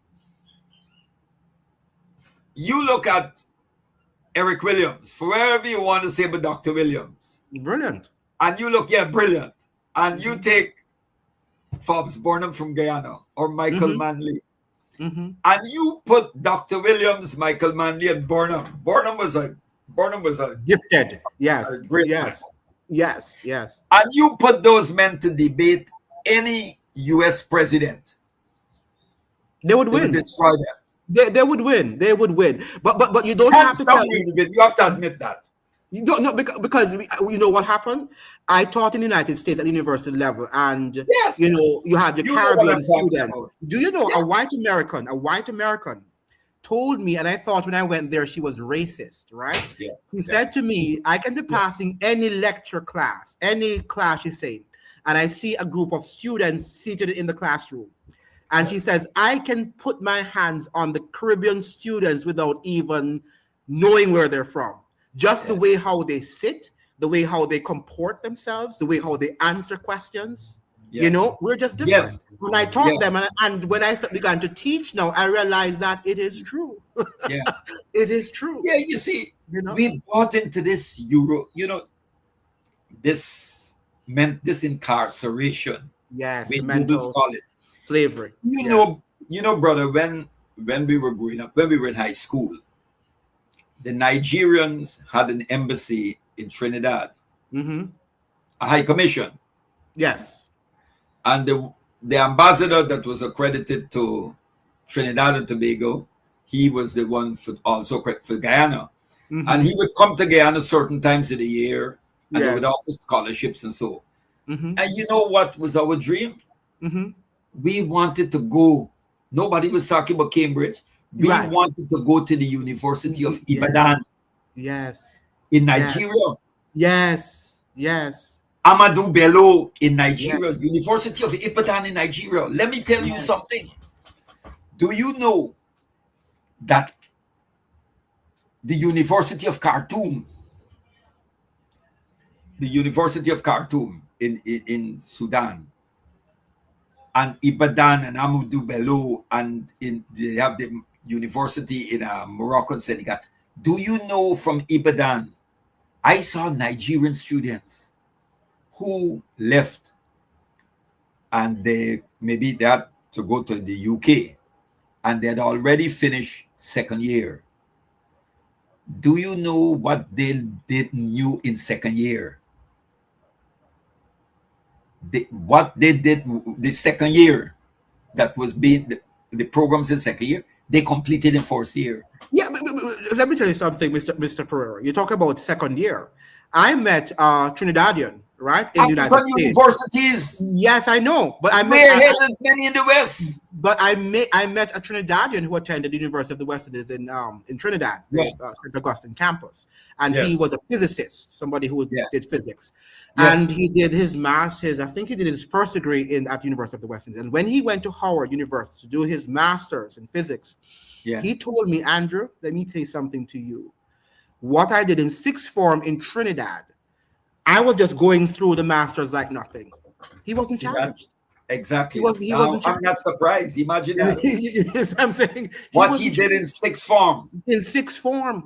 Not surprised. I He know was it. just going through it. I know. I saw him. You know, so we have a system here that if Yeah. we develop the system, the only problem, Mr. Perez, is that it's fight for the minority. I don't think Yeah. I can speak for Jamaicans. I don't know what happens in Guyana and what happens in Trinidad, Yeah. but I know in Jamaican context, it's for the minority. It's not for the majority. Accessible. We try to put down or select a few to do it, and then they do well, they shine, Yeah. right? Yeah. But what about the majority?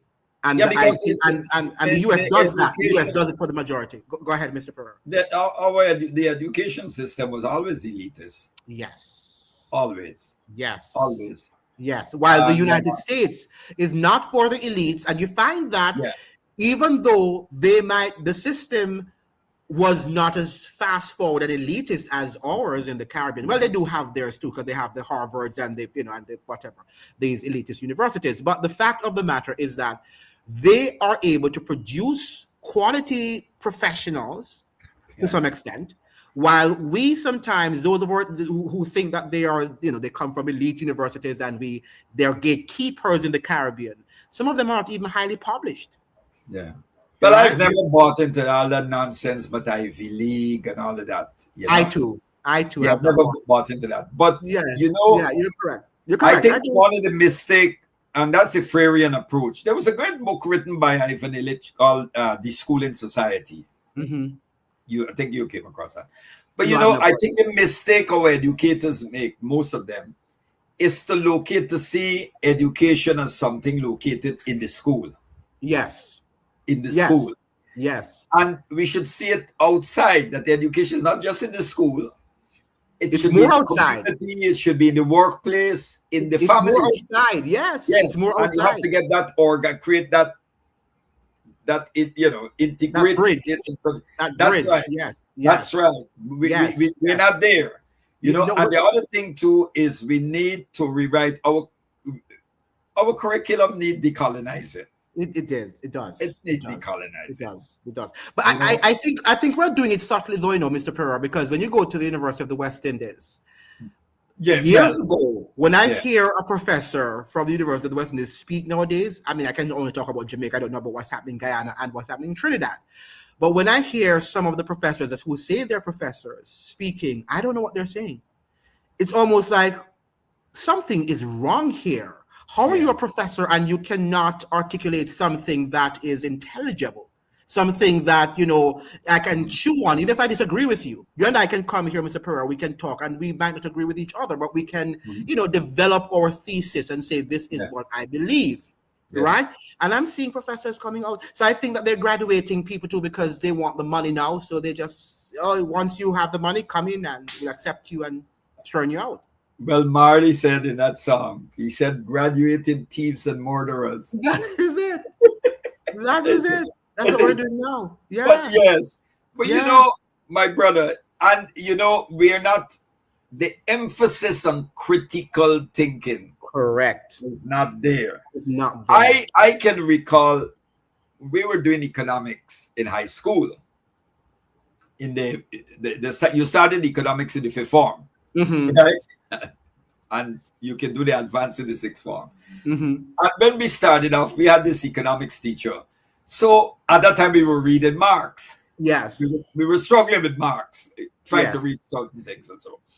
And they start off on this premise that economics as a science deals with, they start off on the premise that resources are scarce. Right.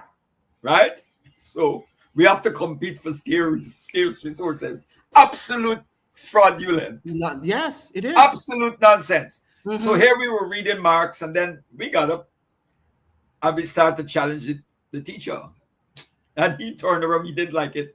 He says, are you here to teach me economics? Or That's what you don't challenge them. You don't challenge them. Don't challenge. You don't But challenge. it was not the issue. The premise was false. That's correct. It's not about resources competing for scarce resources. The problem Correct. is how the wealth is owned, who owns it, and Absolutely. how it is distributed. Absolutely. But they do Yes. not start on that premise. Yes. It's just like Black Americans and white Americans, right? White Americans have this phony belief that they are superior because economically, they probably have more than the typical That's right. Black person, but they do not speak about, most of them, That's why right. it happened. Why did this happen? Because they're Black. Yeah. So they're Yeah. poorer because they're Black. And this is what we need to teach, and we're not teaching that. Go ahead, Mr. Perreira. We're No, not you're teaching right. You know, it's like the example when Peter was with Jesus, and Peter took out the sword. Yes, and Took cut off off the ears. ears. So Yes. obviously, Jesus said, put the sword back in his scabbard. But nobody stopped to ask. Jesus had to see Peter carrying a sword. Well, Of course he saw. Well, Peter had to be carrying the sword. I'm sure they always have their sword. They were fishermen, right? They were That's fishermen. right. Yes, you had a sword. Yes, Yeah, yes. but a fisherman don't need a sword. Yes. A fisherman don't need a sword. Or did he take the sword from one of the soldiers? But he had the sword. Yes. My point is, Andrew, if we are going somewhere and I have a gun on me, you're going to say, where the hell are you going with that gun? Sometimes, like last night, I heard that there was the point is, what I'm saying is that, yes, there's this, don't get me wrong. I think, all theologies and so are contextual. And you have to understand that when you are trying to theologize and to explain verses in the Bible and all that, you always have to take into account the culture. And the context. Yes. And the context. And sometimes, right. People, and sometimes we also have to know that we are not privy to everything that is said. That's right. And so we're imagining that could be the logical thing that he had the sword, but maybe it was not. Well, that he took the sword from one of the soldiers, the Roman soldiers. He took it and that's not there. The point is, when we deal, that was brought up in the context of violence and non-violence, right? But let me give you, I think I'm missing it here. Example of like a lot of the radical feminists, they refer to Saint Paul as sexist. Paul is a chauvinist. And some of those people who said that, they come up that Paul said. But why would they say that? Why would they say that he was sexist? Because Paul said that women should be silent. And okay. Okay. But you have to look at where he was operating at the time. The culture. right? You see, But was it just a culture? Because he contextualized it by saying that's that right. the That's man right. was created first and then Yes. the woman. So it could not just be culture, because the fact of the matter is that Adam was not a Jew, No. and neither was Eve. But he was referring to the beginning, and he's saying to them that the man was created first and then the woman. So she was created to be his But helpmate.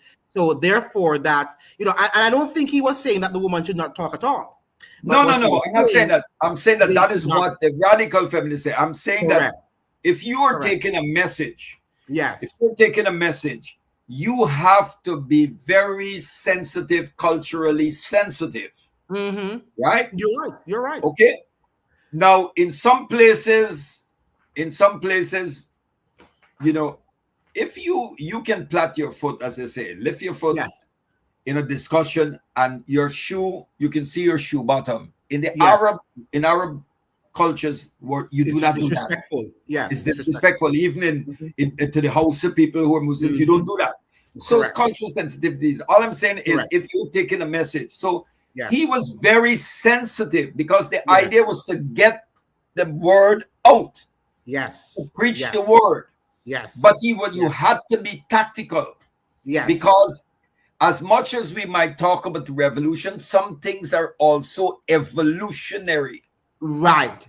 And he was looking at the religion from principle. That's and that, right. Because even right now we're having that same problem within the home. Who is in charge? Who is the head of the home? We're having that conversation, and maybe one day we need to have these conversations, because they're necessary. I believe of course, the man is the head of the home, but being head of the home comes with responsibility. Head of the home don't mean that you dominate the woman. Absolutely. Head of the home don't mean you're dictating. Absolutely. No, that's not what it means. And that is what Paul was saying. He said that's right. That's right. That's what he was saying. God is the head of the man, and the man is head of the woman, and that's the order of creation. That's right.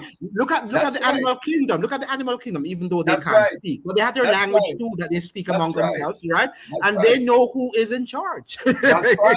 That's right. The female lioness knows that her male lion is in charge. That's our line. I agree. I agree. Yes. So why is it that human beings cannot really adapt to? Now, as you're saying, not to dominate, but to be able to know that there's a certain head. And you know what happened to headship, as you're saying, Mr. Perreira, comes with responsibility.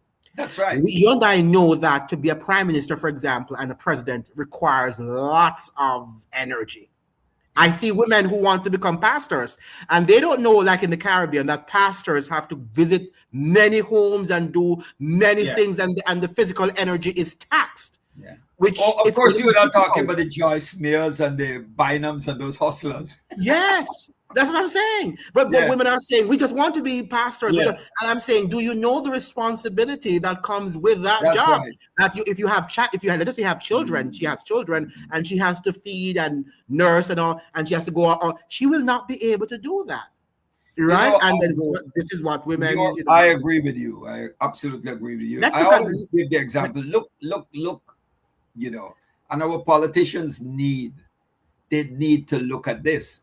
Garvey was talking about servant leadership and all that. Correct. But you know what you want a good example of servant leadership? Look at Jesus. He is the example. Yeah, he's the example. He washed the feet of the disciples. Correct. And fed them. He didn't tell them to wash his feet. Yes. And fed them. What is the symbolism of that act? Yes, but he told them that he that wants to be a leader should be the servant. That's right. You be the least among. You should be the least among the brethren. That's right. But we want the politicians. The politicians want the people to serve them. Right. We have a different concept of what a leader is supposed to be. And that is why everybody wants to be leader, not understanding that responsibilities that come with leadership is something many people can't really manage. Only a few people have that. Do you know that? And let us be clear on this. Only a few people in the world, in the minority, are really true leaders. The majority of us are just leaders by title. We don't understand I what agree with leadership is that. all about. Many of us are just herd-like. We are followers. We can follow what people say and we just go ahead with what they say. But those people who are true leaders, are very few in this world. That's why our world is in the predicament that we find ourselves in at the moment. Yeah. Now, Mr. Perreira, what lessons? Go ahead, Mr. There's a narration, an example of the Holy Prophet, Prophet Muhammad. He was chopping wood, and one of his companions went up to him and said, "Messenger, you don't need to do this. Someone else could do it." He said, "Why should I? Why I should not? You tell me why I should not do this. Am I any different?" And he was happy to do that. Yes. Not sitting back and others chopping the wood that he needed for fire. Yes. So these are examples of of what we call servant leadership. Yes. We're going to go back now to our guests, since you're here and they want you to respond to some of their comments. The guests should continue. Okay, right. So we have that. So all the pulling out of CARICOM is hot air and grandstanding once you research the pros and cons. What would you say to that, Mr. Perreira? Let me have it back on the screen. So all the pulling out of CARICOM is hot air. I agree. Yes. I agree. Yes. I agree. Yes. I agree. I'm back. Well, yes, I'm back. Yes. The single market and economy give Trinidad first refusal in trade agreements. Pulling out of CARICOM would destroy its GDP. What would you say about that? Yeah, I think if they pull out, I agree with that. Mm-hmm. I think so too. Yes, I agree. Why pull out? Is that Stephen is why pull out? What issue does she have with the secretary? Yes. Could you? What do you think is the issue? I think I summarized it, but I think Mr. Perreira, you might be able to do it better. Why do you think she wants to pull out? I think it's more than the issue with the Secretary General. Yes. I think after that meeting in Kitts and Nevis. Yes, there was some animosity there. There were disagreements and all of that, and she scolded them. And she scolded. She did, and she attacked Cuba. She was the only one. She came out and attacked Cuba, and the other members, the other CARICOM leaders, did not talk anything about regime change or anything about Cuba. They were afraid because Marco Rubio was there. I don't think, they didn't say anything about change in Cuba. No, only two persons actually. That was Kamala and President Ali said there must be a change in the status quo in Cuba. Correct. Right? Correct. And I will allow President Ali to have his say for the time, because you have to understand the history of Cuba, and our histories are different in terms of the evolution of our political system. So I don't know what you mean by changing the status quo. We have been having elections every 5 years, and the status quo is the same. Right? 16 families control thousands of acres of land, forestry, mining, and it doesn't change. Absolutely. We have one coin, which is a system, and the parties that flip the coin, that people vote to flip the coin every 5 years, and it remains the same. Well said. Yeah. Because I said it on my podcast. Change and exchange. You can have negative change and positive change. Not all change is qualitative. Correct. It is positive change. In other words, Mr. Perreira, we need regime change in our countries too, don't we? Because our regime is pro-US and pro-US neoliberal stuff. So we also need regime change in Jamaica, These colonial regimes. Correct.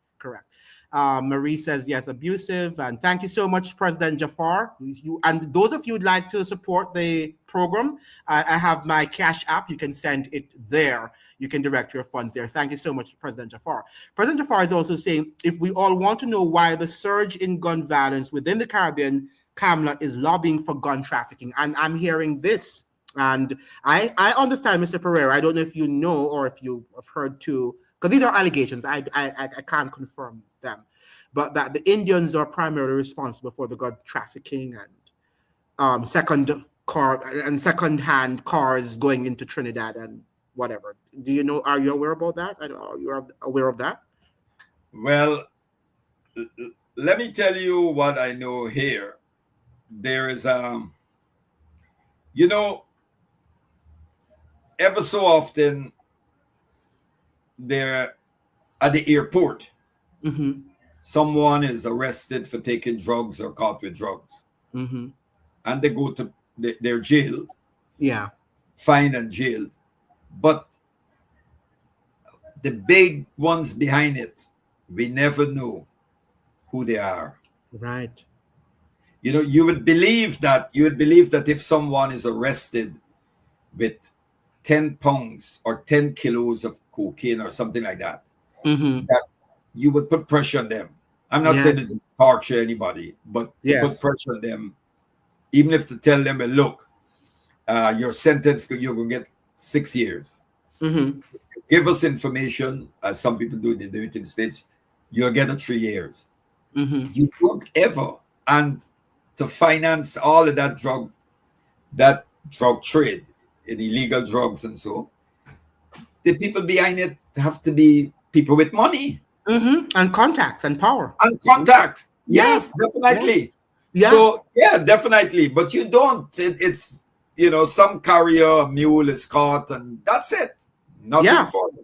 Yeah. Because even the Trinidadian that was caught in Barbados and sent back Yeah. to Trinidad, Yeah.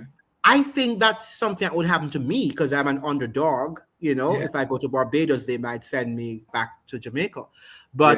But the fact is, I don't know. See that guy who seems to be like a Trinidad, a high up. I don't know. I Yes. don't know how would they would just deport him back to Trinidad like that, or I know they must have had some intelligence Let me about. tell you, Yes. can recall Imam Yassin Abu Bakr from Mm-hmm. Trinidad, the leader of the Jamaat al-Muslimin. You know, when Trinidad, with all of this drugs and thing were going on at the time, the police in Trinidad, they were not kind of fight to the drug people. They were policemen. Abu Bakr said this. Right. Right. You had police officers with expensive gold ring on their fingers Mm-hmm. and gold band. You're right. With their salary, how were they able to purchase those things? That's it. So Imam Abu Bakr was saying that when the drugs were seized, the police were putting the drugs on the street. Mm-hmm. And he had this interview, where a policewoman went to him at the mosque, at the masjid, and told her that she feared for her life. Mm. And he said, why you come to me? And she said that she knew what was happening, that police officers and government officials were involved in in the movement of drugs. Yes. Do you know 1 week after, she was sitting on a bus with other police officers and she was shot? Oh Jesus. Yes, Wow. this is, there's a program in it. She was shot by one of our My colleagues. colleagues. Yeah. Yeah. Yeah. So Yeah. a name started to call. So, there is a nexus. There's a nexus between certain, not just the big commercial elites, the big business people in it, but also with the elements of the political class, the political elites. Yes, because I found that Miss Mia Motley has not addressed the matter. She, it was there. It was said during the meeting, and Mrs. Cabinet Person, Miss Esser, made it public. So I mean, why shouldn't Miss Mia Motley make it public by responding to her publicly? I What took place? I think Prime Minister Mia Motley would never give a pass Okay. to anyone, any government official, Mm-hmm. any state official Mm-hmm. who is facilitated or dealing with drugs, mere motley government, mere motley will deal with them. Right. So she should say that it happened. She should go back and investigate and say this Yes. is what happened. Of course, you've got differences, but I think Barbados is a little country.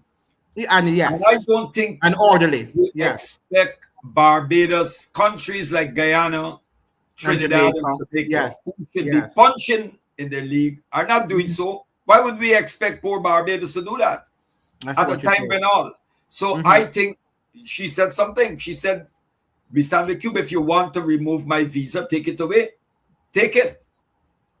Yeah, but I'm Yeah. saying that this situation, which is ongoing with Barnett, seems to be connected to what happened in Barbados, and this with this Trinidadian businessman, Yeah. and it's that was never ironed out. And as the head of state, I think Ms. Miyamoto should clear the air in terms of really what happened, because Mrs. Kamala person Trinidad has said their piece. They have Well, given if us she did their that, I agree with you. I will get more in that. I will get more in that. So yes, hopefully the next time.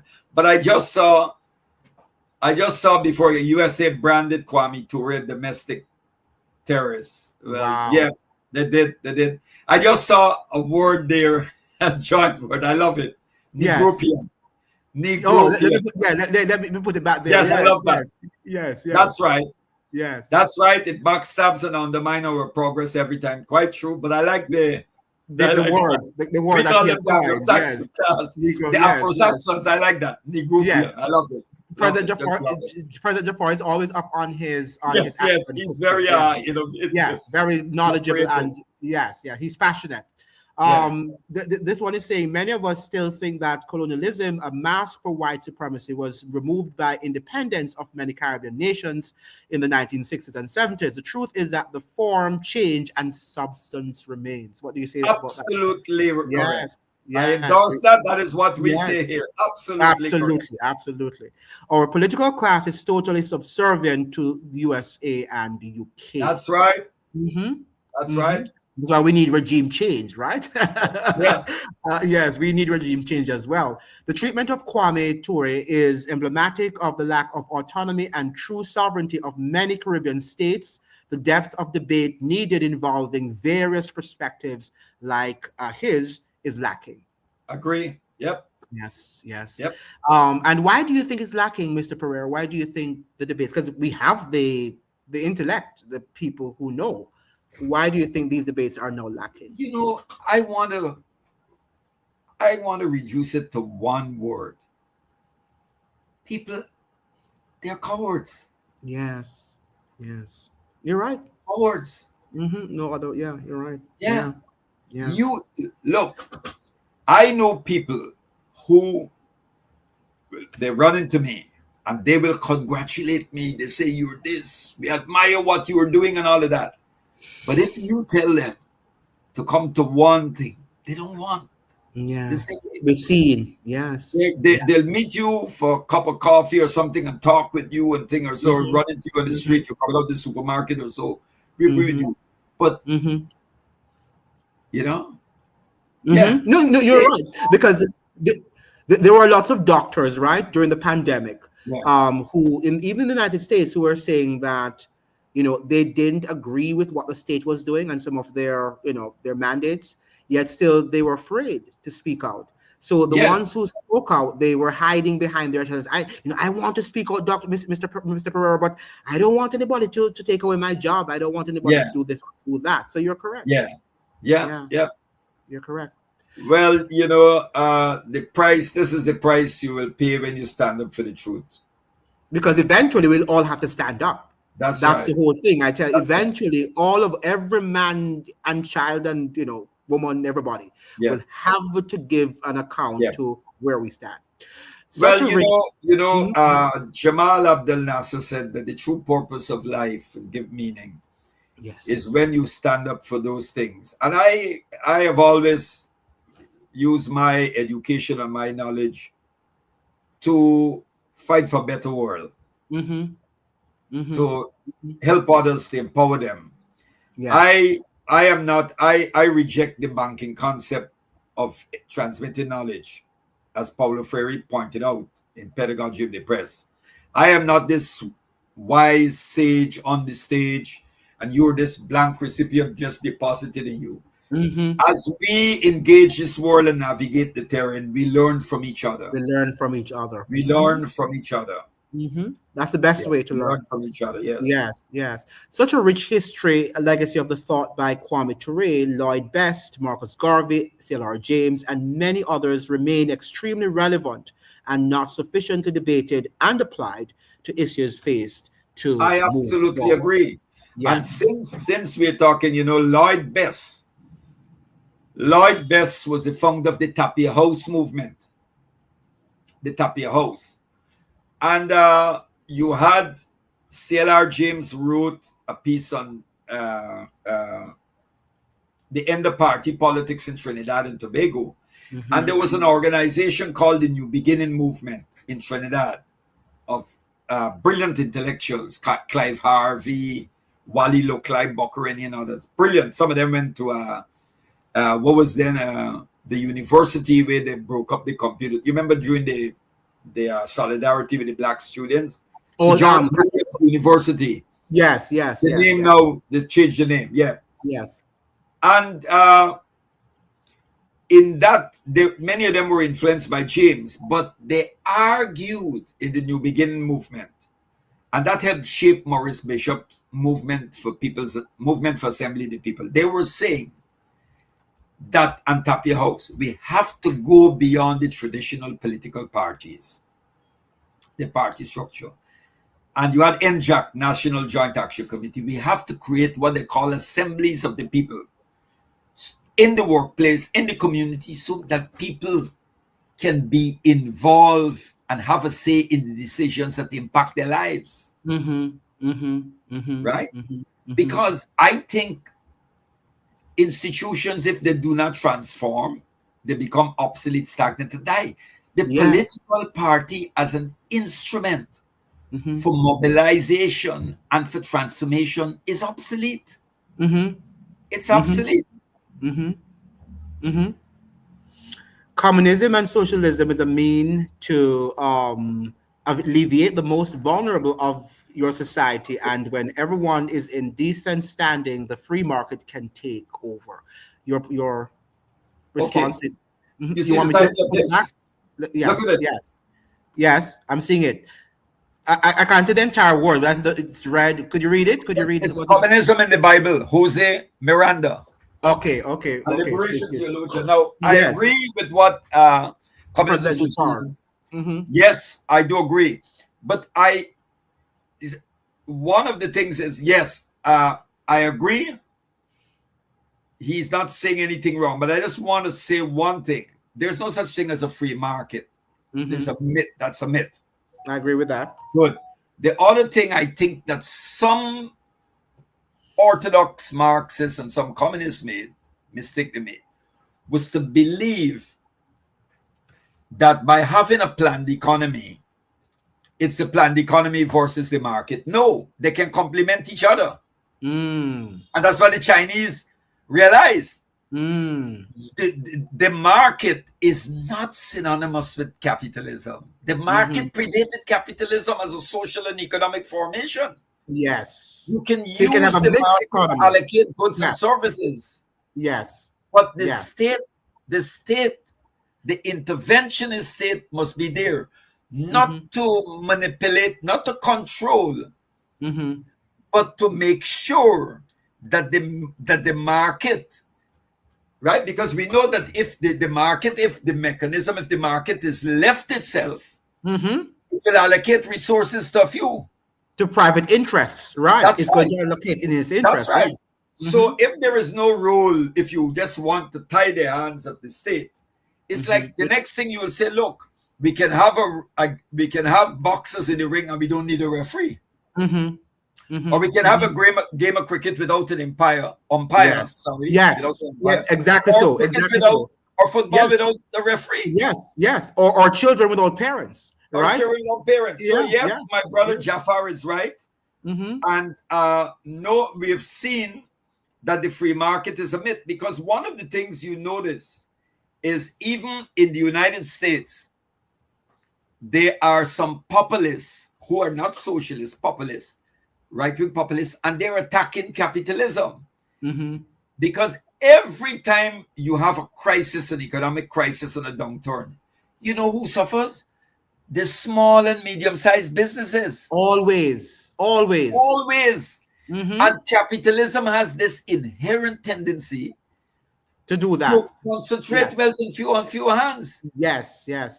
So every time you notice when you have the crisis, you have mergers and acquisitions and buyouts and all of that. Yeah. I believe, though, that it is not just a problem with the ideology itself. I think that if laws are put in place, as you're suggesting, to guard against, the violations of the wealthy, against the working class, then it can work. Yeah, and that is what we need. It's not just in just having socialism or in having, because you can also have socialism and people, if you don't have a good leader behind that too, then it can also fail. So we need to have good laws that will be able, and I believe what you're saying, Mr. Perreira, that we need mixed economies. We need mixed economies, capitalism and socialism, because both of them have their places in the society. I would say I'm not. I speak of private business, and private business is not all. Private businesses doesn't capitalism equate with capitalism. No, you can have that, because capitalism primarily is about a system that produces wealth. Is a system that produces primarily for profit. Yes. Now, nothing is wrong. Profit can be used to measure performance and all of that, but and to help too. That's right. But when human need, when you put the acquisition of profit and capital over human needs. Right. Then we have problems there. Then we have laws. That's why we have laws now to mitigate against. That's right. We can have also socialism, Mr. Perreira, where the government has also gotten the funds to aid people and do not do it too. So as I'm saying, that laws have to go to protect us and have to manage our leaders. Of course. So it's not just there's an example of one day the Prophet of Islam was walking by and he saw a man just planting up this huge tract of land working, and he said to him, "Are you the owner of this land?" He said, "No, but I work for the owner of the land." And so, when the Prophet inquired what he gives him, he said, "You know how this thing should be?" My emphasis that the owner should give you half of the land and some of the proceeds that you give to him, and you divide it up. So, the point is, you hear people say, "I'm Muslim, I'm Christian." Che Guevara said it. He said Jesus was a great revolutionary, but the church hijacked his teachings. But he said that his kingdom was not of this world. So this is what the whole point is. Men are fighting over this world, and that is the whole. Even with Peter too. Peter was using that thing to protect and self-defense is not something bad. But God was saying, Christ said to him that my kingdom is not of this world. Why are they fighting over these resources? I won't get into that here. But there are many dimensions to that. Because when he said, "My kingdom is not of this world," because remember, he also said, "Be ye in it, but yet not of it."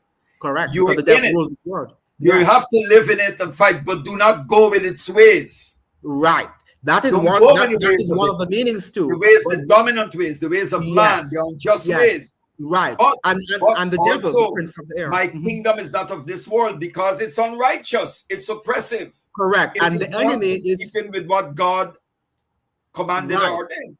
So, and the enemy it's like we are fighting for a better world, but a lot of it we're seeing is yet to come. We fight for it. Yes, and but until fighting, we shall once we keep resisting and fighting, we'll realize it day by day, moment by moment, a day. Right. It's a spiritual war. And I remember in the pandemic, And there it are is lots of spiritual too. there are atheists during the pandemic. I've heard a number of them Yeah. said, I never used to believe in religion. I still don't believe in it. But I have to admit that this pandemic is a spiritual war. That's what they said, because they've never seen anything like the world so controlled and what was happening during the pandemic. So the fact of the matter is that, whether we want to admit it or not, this is a real war. Now, let us bear in mind that we in the Caribbean and around the world lack proper understanding of socialism, communism, capitalism, neocolonialism, etc., and relevance today beyond simply recognizing these terms. What Well, would you I say? think more of that is more relevant to the Caribbean because, Mhm. you've noticed that Mamdani won in New York, the mayor Mhm. of New York, Yes, the mayor of New uh, York. Yes. galvanized a lot of young Mhm. people came out, and Mhm. he's a member. He's a member of an organization called the Democratic Socialists of America, Mhm. which has been around for a number of years, founded by Michael Harrington. Mhm. Harrington is the guy who wrote the book, The Other America. They said that when that book was published, Robert Kennedy was shocked to know that they had Mm. America with so much poverty and all of that. And Mm. Harrington was the first chair of the Democratic Socialists of America. Then you had this outstanding scholar, African American scholar by the name of Manning Marable, Mhm. Dr. Manning Marable. You know of him. And Mhm. then I think the present chair is Cornel West. Yes. Yes. Yes. He's a But yes. Yes. at the time when Bernie Sanders was running, just after Bernie Sanders ran, the Mhm. Democratic Socialists had about 10,000 members across the US. Mhm. Some, I think, some of, but three congresswomen, uh, Mhm. the Somali woman Lilian and Ortega Cortez and others, they're members Mhm. of that. Yeah, but but But but but Bernie Sanders lost his credibility, though. I mean, yeah, I don't yeah, but think. no, Yeah. I'm not talking about defending him, but I'm saying at the Yes. Yes. time Mhm. when he got out there, I Mhm. mean, today, the DSA has a membership of roughly about 90,000. Mm. So socialist ideas are Mhm. picking up, and people are becoming, But in the Caribbean, we seem to be not there. Because we So don't yeah, talk about it. It's a yeah, taboo. It's a taboo subject for us in the Caribbean. Communism and socialism is a taboo subject. Wouldn't you say yeah, that? Yeah, it is. yeah, Obama's mother was white, and he was raised by his white side. That's his grandmother's side of the family. Or his white side, I get you're saying here, of the family. He was the perfect Trojan horse of the Black movement. What would you say to that? you know, there is a school of thought, and in fact, a lot of things have been coming out of that Obama was being groomed and being pushed in that direction. And you, Andrew, if you study, the sociology of the Caribbean. You remember Orlando Patterson from Jamaica? Patterson. Mm-hmm. And when you study the sociology of the Caribbean and you understand the role, how the slave master, and not it happened the time during the slave master, and today they still do it. Those who are mixed, those who have, Yes, yeah, the mixed they blood. encourage, they push you, and it's a way of, it happened in right where you are. Mm-hmm, mm-hmm. Yeah. And the CIA did also. Yes. His mother worked for the CIA, Yes. and she carried him around. So I think from he was young, and I learned this late, about probably 2 years ago, Yeah. that he's so related to the Bushes, the Bush family, Yeah. that even during his what do you call it now, youthful years, he used to play around with the Bushes. They were very close. So from a very long time, Obama was being nurtured for the Yeah. presidency. Yeah. Yeah. Yeah. But uh we have, they have always played on that. Mm-hmm. And Mm-hmm. it's a way of keeping you. Because even the Jesse Jackson Senior, who died the other day, I understand that they never he and when he became president, when Obama became president, there was a lot of some terrible exchanges between both of them, Yeah. because Yeah. Jesse Jackson thought he was ungrateful, and He helped him to have Yeah. achieved whatever he achieved. And Yeah. Obama does not. Obama uses you and then he spits you out. That's right. That's After he's right. moved That's on. right. He's moved on. He dealt That's with his right. preacher, his pastor, Look, Pastor Right. Go ahead, Mr. Andrew, we have to be, look, white supremacy has been able to survive because of how it operates. Yes. And it's more than a system, it's like an infection. An institution. Yeah. Yes. People, even progressive minds can be, don't be surprised. I wouldn't be surprised tomorrow if the head of the Ku Klux Klan becomes president of the US. Yes. But if they put a black man to head the Ku Klux Klan, do you know the National Front? You remember Jean-Marie Le Pen?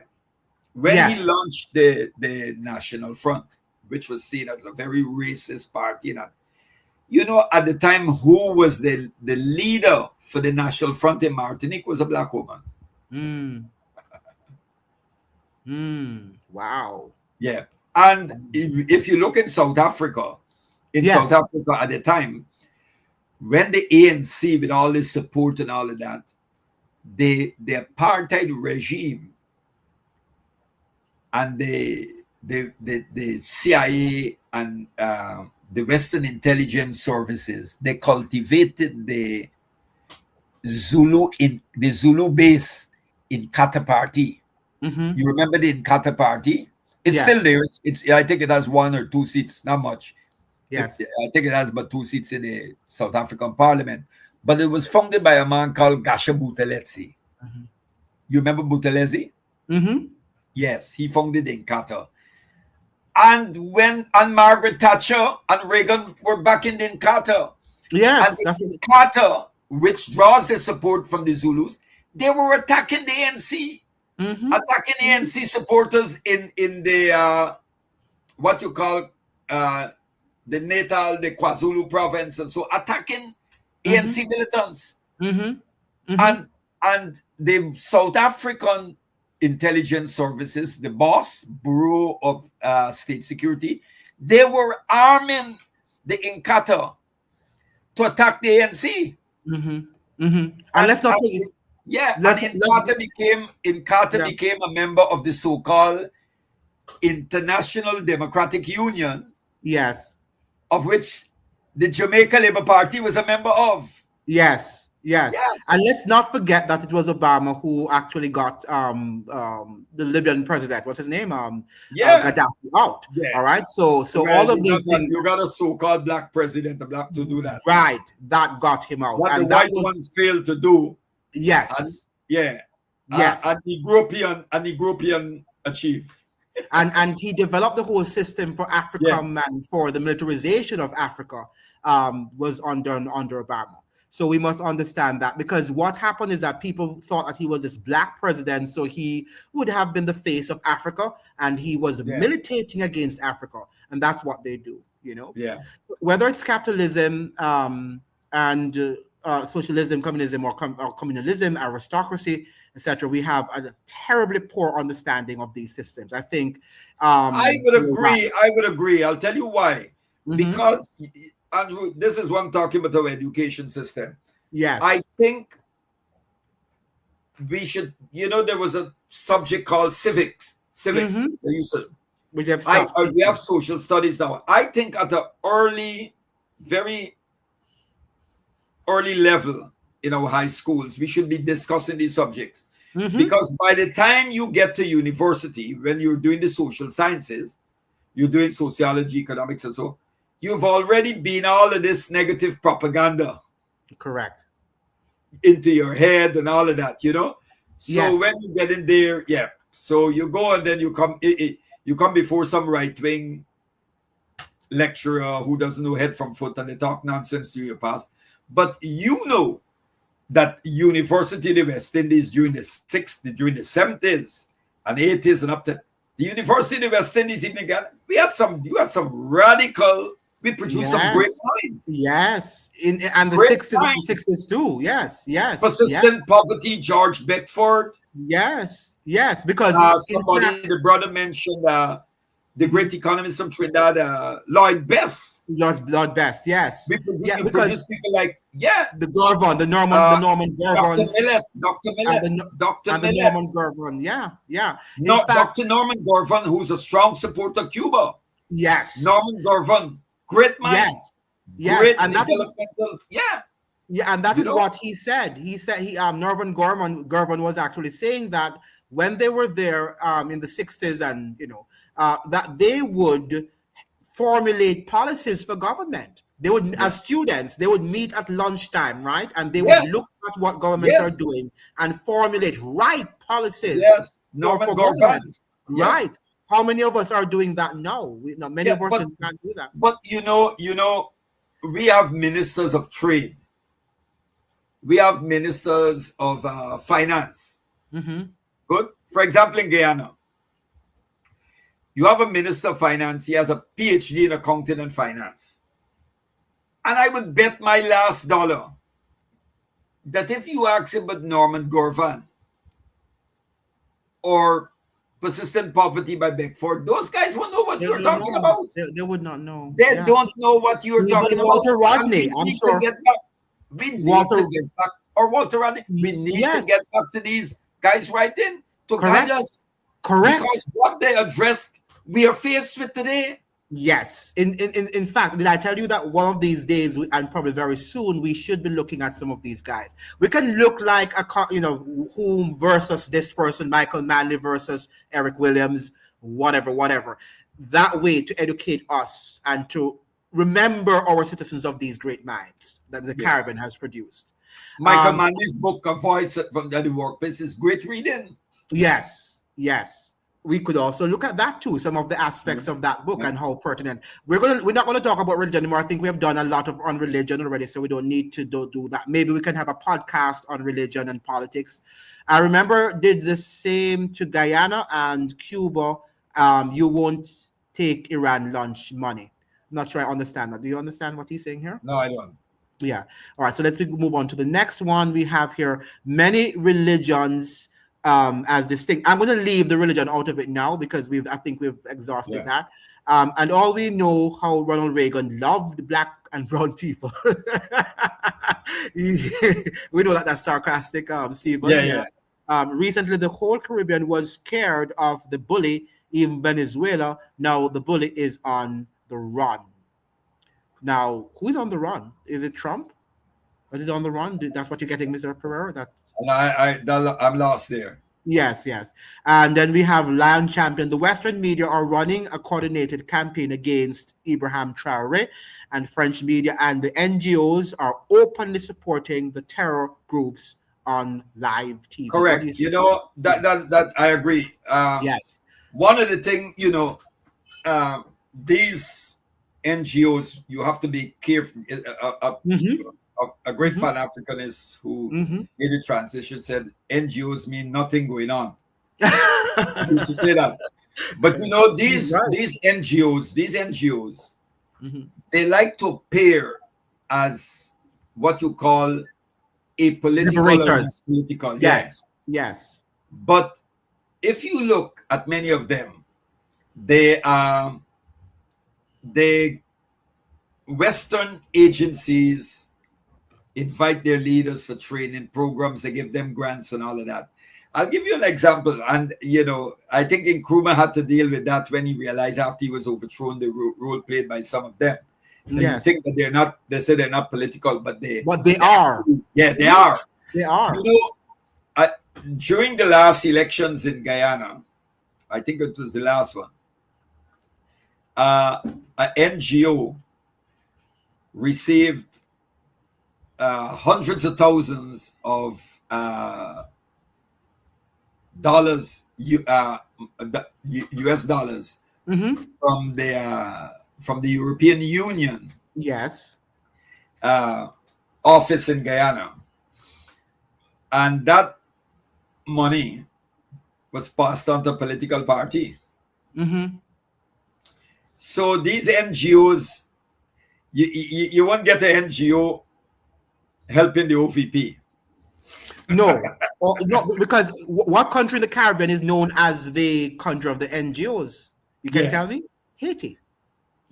They say Oh, friend, Haiti is and the you see, country that's where right. you have the most That's right. NGOs. In fact, they call That's it now right. the country of the That's right. NGOs. And These look at the people state. prepare grants. They live off of it. They Right. get Look at the these state grants, of Haiti. Yeah. and Look they at the create state a of Haiti. whole bureaucracy and elite that Correct. live. Yeah, Correct. yeah. Correct. Yeah. They come See, back. They give them these what you call these scholarships.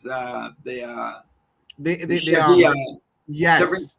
Yes. Yes, Yeah. and to keep them quiet and look as their benefactors. Gaddafi used taxpayers' money to build churches for Christians. Yes, that's what Mr. Perreira was Yeah. saying. Well, I would. That's true. I'll give you an example of something. A Libyan diplomat told me Mm-hmm.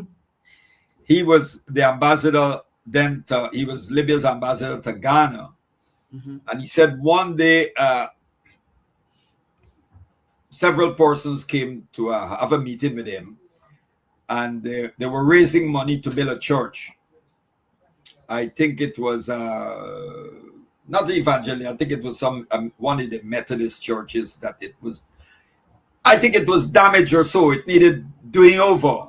Mm-hmm. Very, and he said he sent a message to Tripoli, Mm-hmm. and they okayed it. Mm. And the money was delivered to the embassy, and they went and they collected the money, and the money was delivered to them to repair, to do over the entire church because the Right. church is falling down. Yes.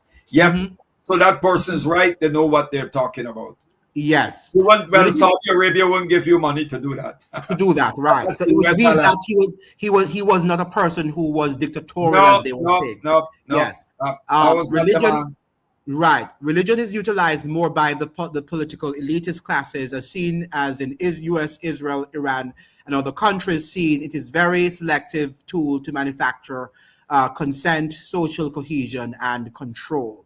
Your I point. beg to differ. I leave Iran out because I'll tell you something. If you, Yes. you have to study Iran, and you Mhm. have to study what is called red Shiaism, or the Shia tradition. Yes. The Shia tradition is very, very, you know, I think I did mention this to you. A Cuban delegation was visiting Iran years ago, and there was an Iranian scholar, Ayatollah Taligani. He told the Cuban delegation, Mhm. he said that what you are fighting for is the same thing we are fighting for the Mhm. oppressed, for the liberation of humanity, and so on. He Mhm. said, and although we might have differences in ideology, Mhm. of you being Marxist or communist and we being, he said the Cuban revolution, from our perspective, is an Islamic revolution. Mhm. Did you get that? So Yes. if you don't have to be, so you see, this is what brought about, you see, in the Shia tradition was always opposed to injustice and oppression. Mhm. Mhm. Right? It's not like the others, and that is why those Arab states and the family dictatorships who are so comfortable, they are afraid of the authentic, the revolutionary Islam spreading, because it will expose those hypocrites for what they are.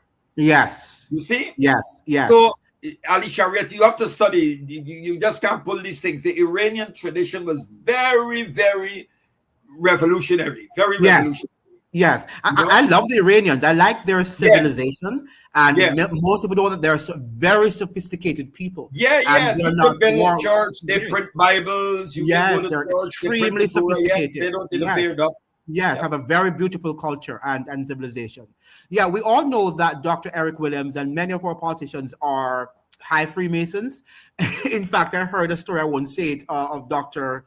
Eric Williams and his practice of the Freemasonry. But Mr. I think one of these days, Mr. Perreira, if you are willing to, we have to also discuss who controls the Caribbean. Because I think that sometimes our people don't know really who are the movers and the shakers of the region, because our politicians are not necessarily. You know this thing about the lodge, the secret societies and all of that. Yes. I believe, as Jesus said, what the Father has made known, the Father Yes. said, I make Yes. known to you. I don't believe that the light is something to hide. Yes. You don't Yes. hide it. The truth Yes. is not something that you keep.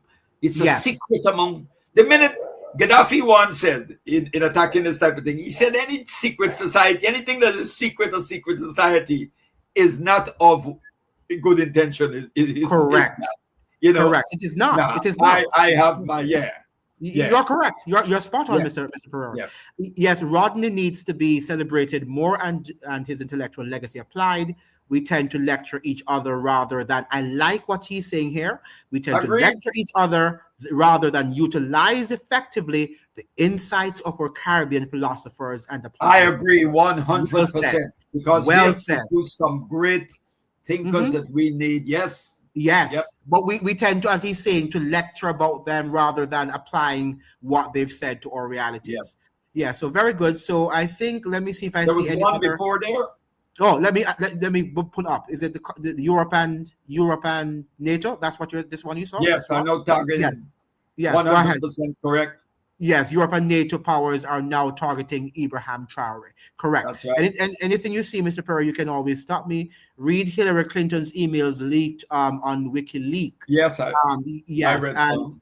yes, and we have so we have Lion Champion is saying they have a media campaign against Ibrahim That's how they Traore. start off. Do you Yes. think they're going to take him out, Mr. Pereira? Do you think they are going to take Well, him out? first of all, Ibrahim Traore comes in the tradition, that revolutionary tradition of Thomas Sankara Mm-hmm.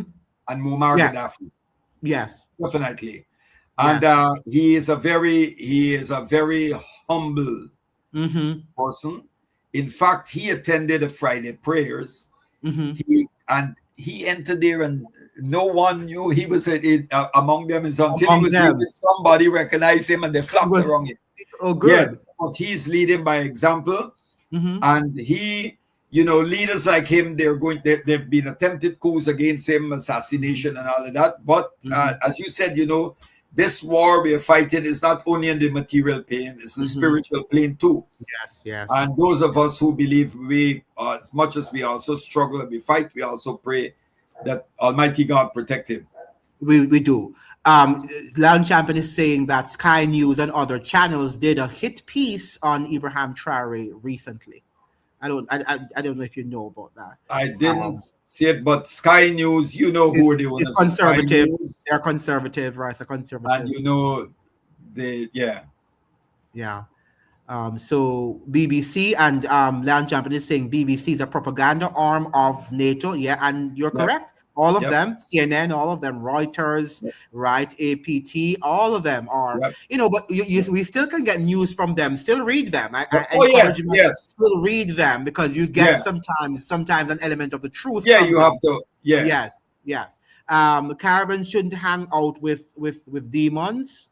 Okay, and then we have France, all of these, So Lion Champion is saying all Western and are their propaganda. So we get the gist, guys. And I think that tonight was wonderful. I think that I really like. Trump can't run anymore. The No Kings protest, I don't think he's able to run again. We're organized by the U.S. deep state, but regardless of the people that came out to No Kings, their frustration with Trump is real. By the way, as he's saying this, Mr. Perreira, I don't think the protests No King's protests were organized by the U.S. deep state. No. You don't think it was organized? No. You look at many of the organizations there. You had left-wing organizations, the Party for Socialism and Liberation. You had many groups, trade unions, and all of that. It leads me to the question, though: are protest actions effective in our world today?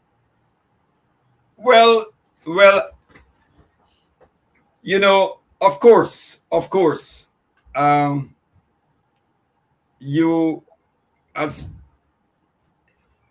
protests they gain momentum, become larger, and so the state will eventually going to retaliate. They will retaliate. They become more repressive, and it's going because what Trump is doing, this is not just a war abroad, it's a war at home. At home. And what the ICE, people told me that, when they go to certain places in the States and so you don't see people are hiding. People are afraid to go out because they can be going to buy petrol at the gas station. You can be Mm-hmm. the ICE agents pull up. You have to shoot, Mm-hmm. and from there, from the gas station, you could be end Correct. up into your In car is prison. moved, and you end up Mm-hmm. into a Mm-hmm. camp. But what's Yes. interesting and is not really interesting, is there's a Guyanese journalist who worked with Canadian broadcasting station, outstanding Guyanese journalist. I think he's Mm-hmm. remigrated. Mm-hmm. He said when he was in Canada, the Canadian government was putting up Ukrainian refugees in hotels, putting families in posh hotels until they find housing for them. But non-white, black and brown people were being held in what you call like they have what you call it like they have these things like there's a name for them, but that's where they were holding them, like similar to refugee camps. Yes. Yes. Yes. So We you need. see that, and Trump is not. What's interesting is if let's say you're an Italian American, Mm-hmm. okay, or you're a Ukrainian American or a Polish American, Mm-hmm. and you committed a crime, you go to prison. When you come out, you're back in the community. Mm-hmm. Brown and black people who have committed crimes are serving their sentences, and when they come out of prison, they're being deported. Mm-hmm. They're being deported. This Yes. is part of make America white. Right. Mm-hmm. Mm-hmm. This whole Mm-hmm. thing about deporting, deporting residents, deporting citizens, and all of this, and other Americans and non-white, is to whiten America. We are watching it. Mm-hmm. Mm-hmm. We That's need what to they're doing. revisit. And you're Yes. labeling them that you're fighting crime. We have crime. Yes, this is what Yes. you're doing. Even people who have masters and PhD degrees are being sent back. Mm-hmm. Yeah. Yeah, Because they are the real threats, the yeah, ones who have, because at least they can do some thinking, and the state doesn't want anybody who can think, yeah. who will challenge its whatever. No, Yeah, it's the status quo. We need to revisit and elevate from the example by Dr. Eric Williams in Trinidad, the University of Woodford Square, yes, Woodford Square town in Port of Spain, where he had discussions with Trinis at well, every that was very yes, famous. We know that. yes, Well, yes, and Andrew, this is what we need: popular education. correct. You That's what need. water. Don't wait for people to come to the university. Take the university to the people. But that's what Walter Rodney was doing in Jamaica to That is what understand Walter him, Rodney did, and even that in is what Jamaica. he wrote in Grounded with Mhm. My Brothers. Right, Yeah, right, right. yeah, And many Rastafarians learned from him, even including the ones, I mean, including the ones that Bob Marley was hanging out with. They learned a yeah, lot from Walter Rodney, and they were able to say it to him, and he put it into music.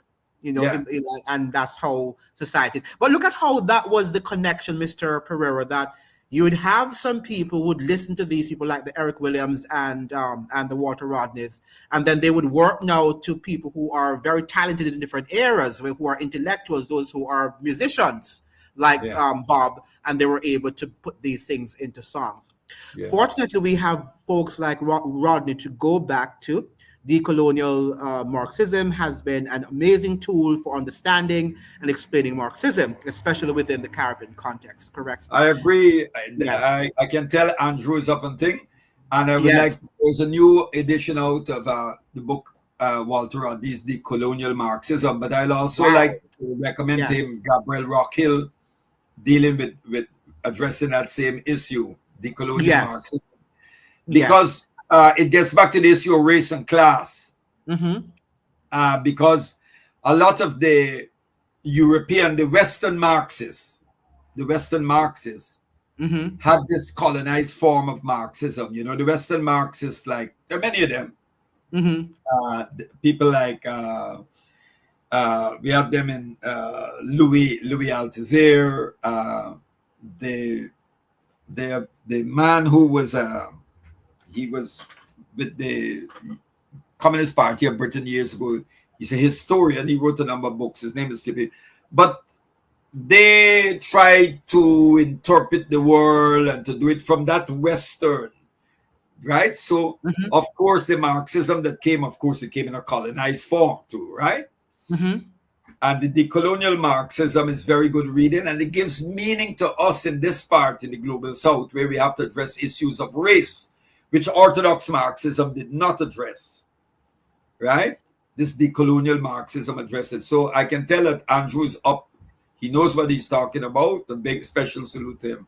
And yes, he's giving us a very good Yeah, I agree with recommendation. him. I agree. Yes, yes. The fact that there's only 26 of us in here is part of the problem. Look at what he's saying here, and you're right. Activating and enlightening the masses is the core issue within our communities, and he's right. Yeah. They don't want to hear this, but if we were talking about the Vibes Cartel Yeah. and whatever he's doing, then you'd see Well, the it's chat. dumbing down. That's the dumbing Yes. down. Yes, Yeah. yes, yes. Yeah. As well as the fact that the 25 or 26 aren't effectively integrated in the discussion. Yeah, well, some people are not able to write as quickly and they just won't talk, but they are actively involved, silently. We need more platforms like this in most Caribbean communities. Please like and share it, Andrew, James. Rather. Definitely, you're doing a good job, Andrew. Yes, Definitely. yes. And thank you, Mr. Perreira, for educating us. We want to thank you particularly for You're educating us. And Andrew, yes, we definitely need more of this. If anyone knows of other platforms for conversations like this, please share. And please join the chat and please share. And any of you who can share the live with other people and clips from the live, let's do it so we can share, because we need to do more programs on this. By the way, we are going to have to now say goodbye. Do you want me to have a live tomorrow? Mr. Perreira, want me to make it tomorrow, but do you guys want me to have a live tomorrow with you, or you think that this was good? What would you want me to talk about tomorrow? Anything that you want me to talk I about could do tomorrow? it. I cannot make it tomorrow, but some other. Well, tell us the I day can that send you a text. I can send you I can send you. Yes. Sorry, another text. An email tomorrow. Yes, send me an email or I will text, send you an email or on my text. WhatsApp. You can take. Yes, I'll send you. Okay, I'll send on your WhatsApp. WhatsApp, and any day Mr. Perreira is able to do it, then I will program it for that day. All right, so it might not be tomorrow, but it's going to be a day when Mr. Perreira can make. And maybe we should do it on some of the scholars and the book that you're talking about, Mr. Perreira, if we can discuss some of the issues mentioned in Walter Rodney's book. Thank you so much, people, for joining. This was an excellent live, and even though we wanted more people to be on it, but guess what? It will eventually grow, as time goes by. So thank you so much, everyone, and see you in another one. Thank you very much, Mr. Perreira. We'll see you. Thank you so much. Take care, my brother. All the best. Take care. All the best. Bye-bye.